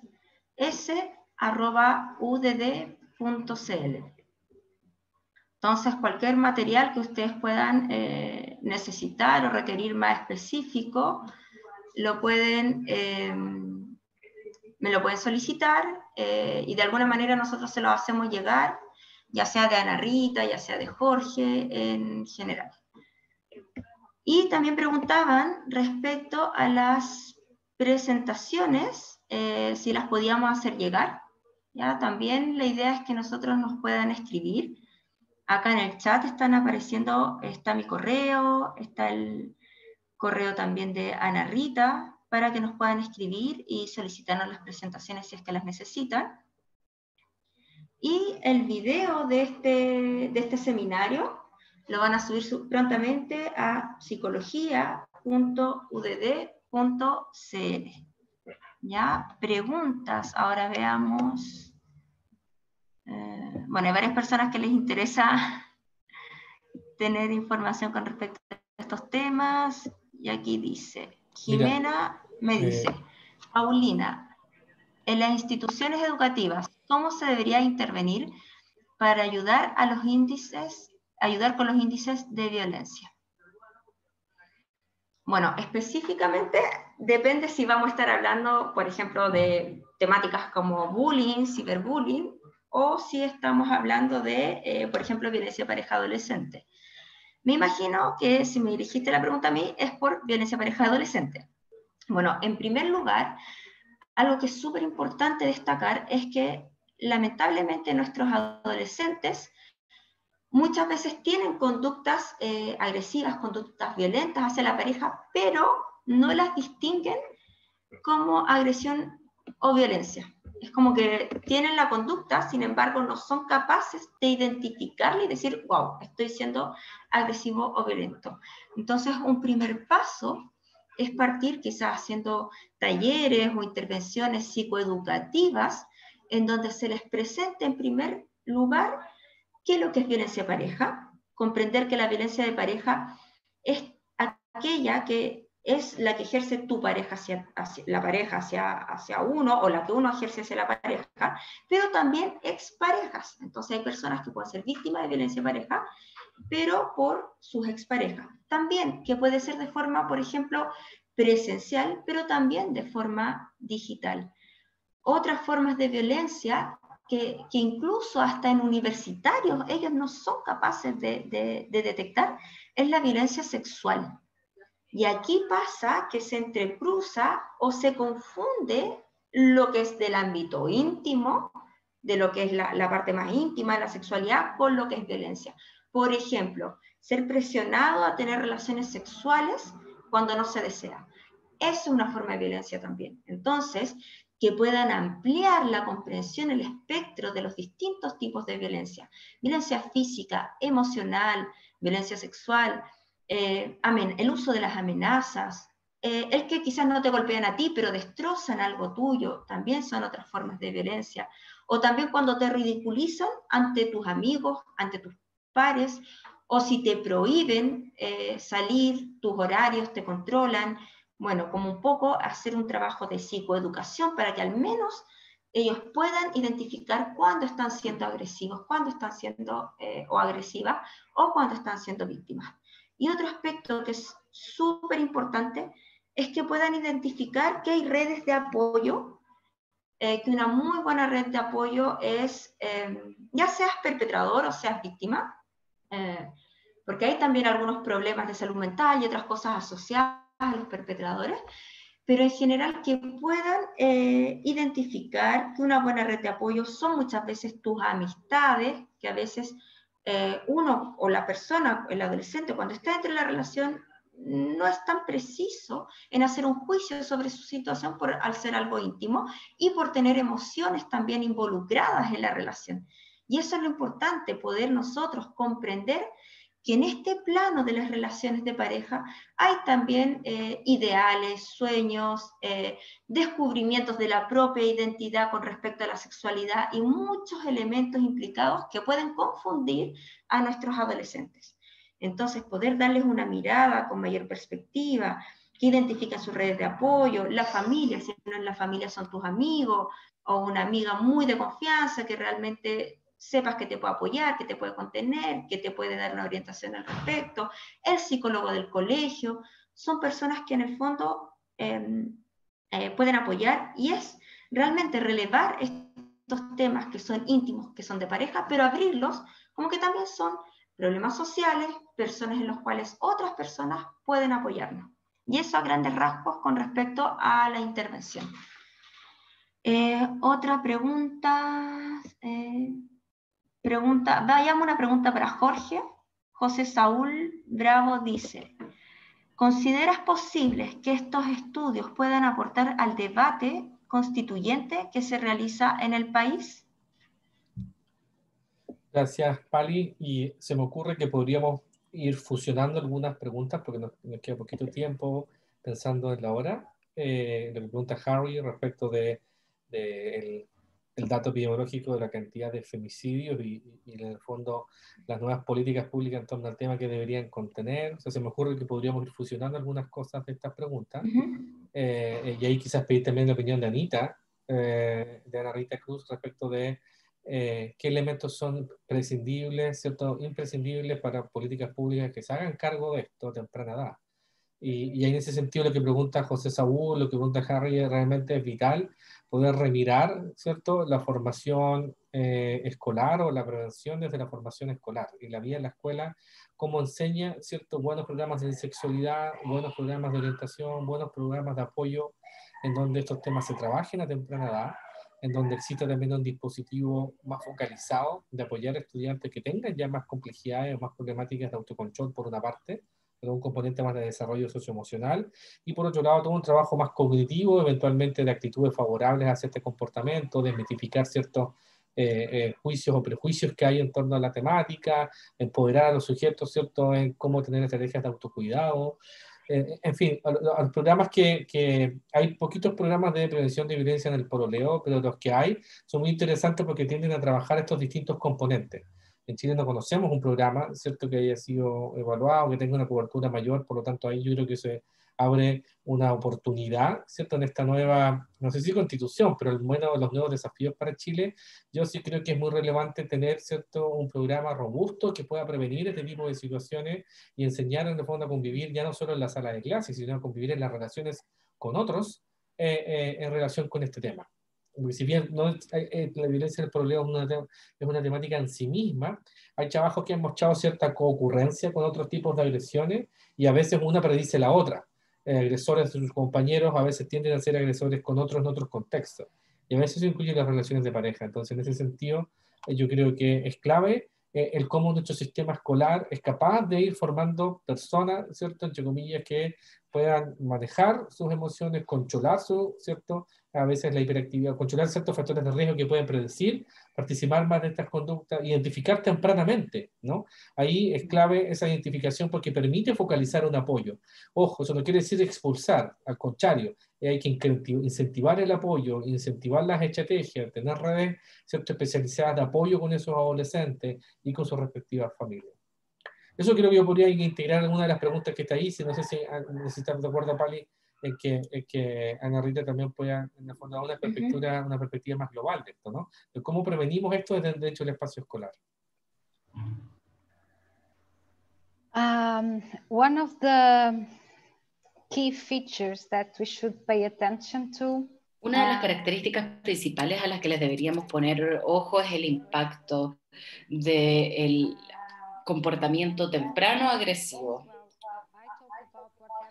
Yo hablé acerca de lo que pasa cuando una persona ya está en la cárcel. Literalmente, traducido de una expresión portuguesa, es el final de la línea. Es decir, cuando la gente ya se va presa, todo lo demás de su pasado puede haber fracasado. Y esto ya terminó en el encarcelamiento de una persona. La cosa es que nosotros deberíamos realmente abordar el impacto de la adversidad y del maltrato en el comportamiento, en la cognición, en la salud mental de la persona y también en otros aspectos comunitarios, por ejemplo. eso realmente podría influenciar cómo alguien va a tener un comportamiento o un desarrollo social más saludable, cómo va a ser esa trayectoria. Podemos ver claramente cómo el maltrato y el bullying en el colegio, un bajo apoyo del entorno, también podría tener un impacto en cómo la agresión podría verse reflejada y revelada. Entonces, pensando de una forma más global, me parece que deberíamos abordar la mayoría de papers que podamos que hablen acerca de este tema, para poder capacitar a los profesionales de la salud mental para poder detectar estas experiencias privadas de efecto y de alto riesgo, el cómo poder también trabajar con estas personas y con sus familias, cómo poder promover parentalidad más saludable para poder también lidiar con algunos problemas que tienen que ver con agresión a una edad temprana y hacer prevención.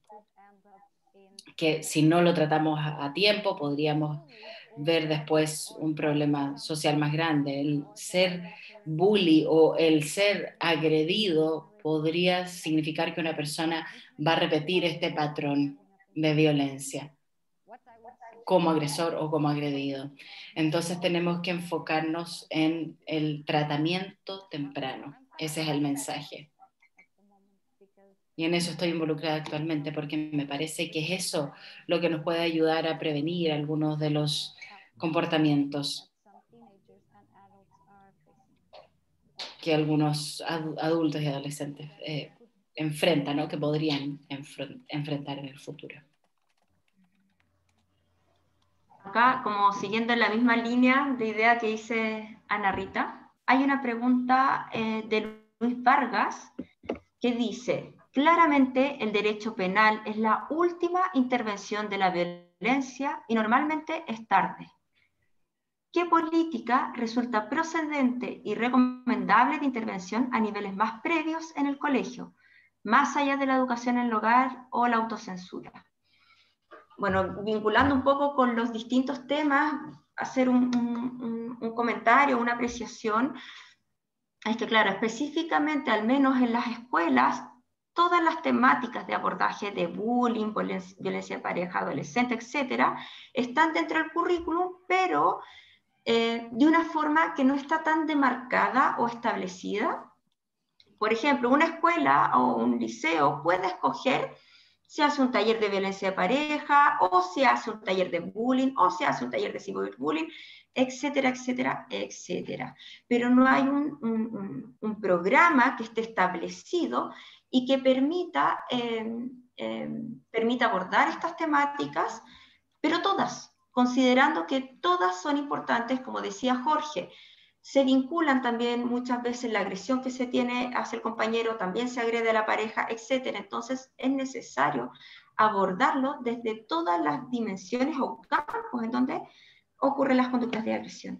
Sin embargo, cuando alguien agrede, cuando alguien es perpetrador o es víctima y no sabe buscar ayuda, de seguro esa persona antes ya ha tenido experiencias que la han llevado a estar en el rol de perpetrador o en el rol de víctima.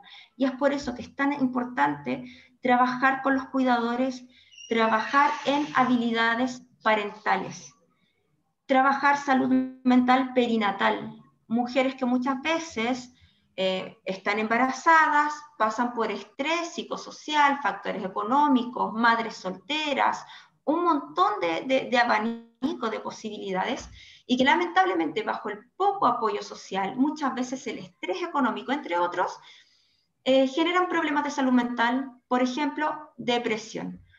Una madre con depresión va a ser una madre menos responsiva a las necesidades de su bebé, de su niño, va a ser una madre que no va a estar monitoreando todo lo que hace su hijo.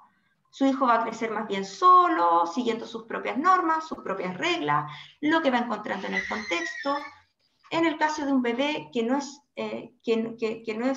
que no hay sensibilidad o no hay responsabilidad en el cuidado, en los afectos, en la estimulación, la importancia de lo que es la estimulación temprana también para el desarrollo cognitivo. ¿Y de dónde viene la estimulación temprana?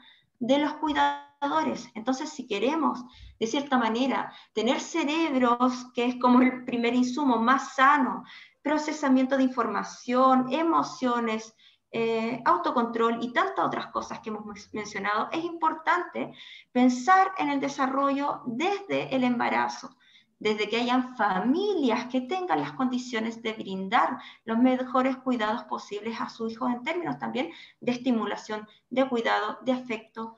Todos sabemos que nadie nace o nadie sabe cómo ser papá, nadie sabe cómo ser mamá, y eso es una frase más que repetida. Sin embargo, la evidencia científica habla de qué es lo que necesita un bebé, de qué es lo que necesita un preescolar, de qué es lo que necesita un adolescente.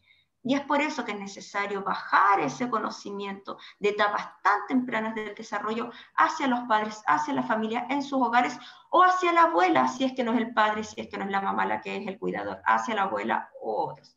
Y lo otro, reducir el estrés de las familias. Como presentó Jorge, personas o adolescentes que perciben violencia en su barrio también van a ser agresivos y van a cometer bullying. Entonces, trabajar más también las temáticas de barrio y de habilidades parentales, yo creo que es algo básico que es necesario seguir intencionando.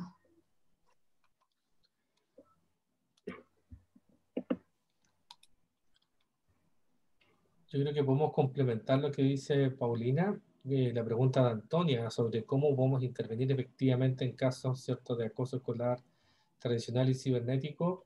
Hay muchas similitudes en estos constructos, a pesar de que estamos esmerados en mirar dimensiones específicas. Pero un elemento transversal que yo creo que hay que dar como feedback para el sistema escolar y para lo que estrategias de prevención, tal como decía Anita, de identificar esto tempranamente, por ejemplo, es distinguir en que uno cuando previene en el sistema escolar lo hace simultáneamente de distintas maneras, con distinta cobertura y distinta intensidad. Es decir, para aquellos casos que son problemáticos, van a estar ellos en la punta de un triángulo, que van a ser, ¿cierto?, aquellos estudiantes que van a requerir una mayor intensidad de apoyo, pero van a tener una menor cobertura. Por eso es la punta del triángulo. Y en esos casos son elementos problemáticos que uno puede identificar tempranamente. Obviamente no necesariamente pololeo a temprana edad, pero sí, por ejemplo, autorregulación. Sí, por ejemplo, que participan en más situaciones de agresión con sus compañeros o que maltrata animales. En fin, hay una serie de factores de riesgo de conductas que uno puede identificar tempranamente, y lo que se recomienda ahí es cómo yo hago un trabajo intensivo y focalizado de apoyo. Eso no quiere decir tampoco estereotipar al alumno y hacer como el alumno problema al caso, ¿no? Porque en paralelo lo que uno va haciendo es que va trabajando con las partes de abajo del triángulo. Prevención secundaria, prevención terciaria, prevención primaria, y uno combina. ¿Cómo lo combina? Manteniendo este apoyo focalizado con alumnos en riesgo, pero en paralelo yo hago, por ejemplo, talleres sobre temáticas de prevención afines con estos temas. Tengo un currículum que trabaja en esto. Capacito a mis docentes, por ejemplo, en cómo trabajar estas temáticas. En fin, entonces yo diría que un comentario transversal, y que eso es algo común en distintos programas de intervención que han tenido buenos resultados, es cómo combinan estos distintos niveles. Un apoyo focalizado, más intenso, con una cobertura acotada, con esos alumnos en riesgo, en el sistema escolar, y en paralelo y complementario a un trabajo más transversal. Entonces, al final, un poco el camino pareciera ser el complemento de estos dos ejes, o un tercer eje en la mitad, ¿no? Con esos talleres de repente, o tutorías, o talleres, ¿cierto?, muchas más pequeñas. Eso yo creo que es una recomendación que uno podría dar finalmente, ya sea con fortalecer clima escolar o prevenir conductas de riesgo ya propiamente tal.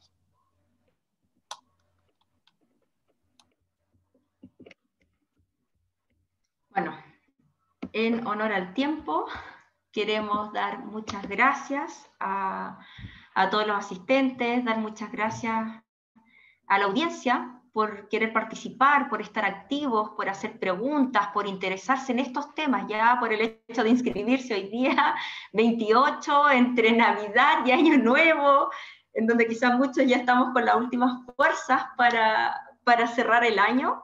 El hecho de que se hayan tomado el tiempo de estar con nosotros, de poder escucharnos, escuchar el trabajo de Jorge, de Ana Rita, lo que yo estoy emprendiendo, en verdad, habla muy bien de nosotros como sociedad, de los profesionales o del público general que puede estar implicado. Así que agradezco mucho que se hayan tomado el tiempo de estar acá en este seminario organizado por el Centro de Estudios de Bienestar y Convivencia Social de la Universidad del Desarrollo.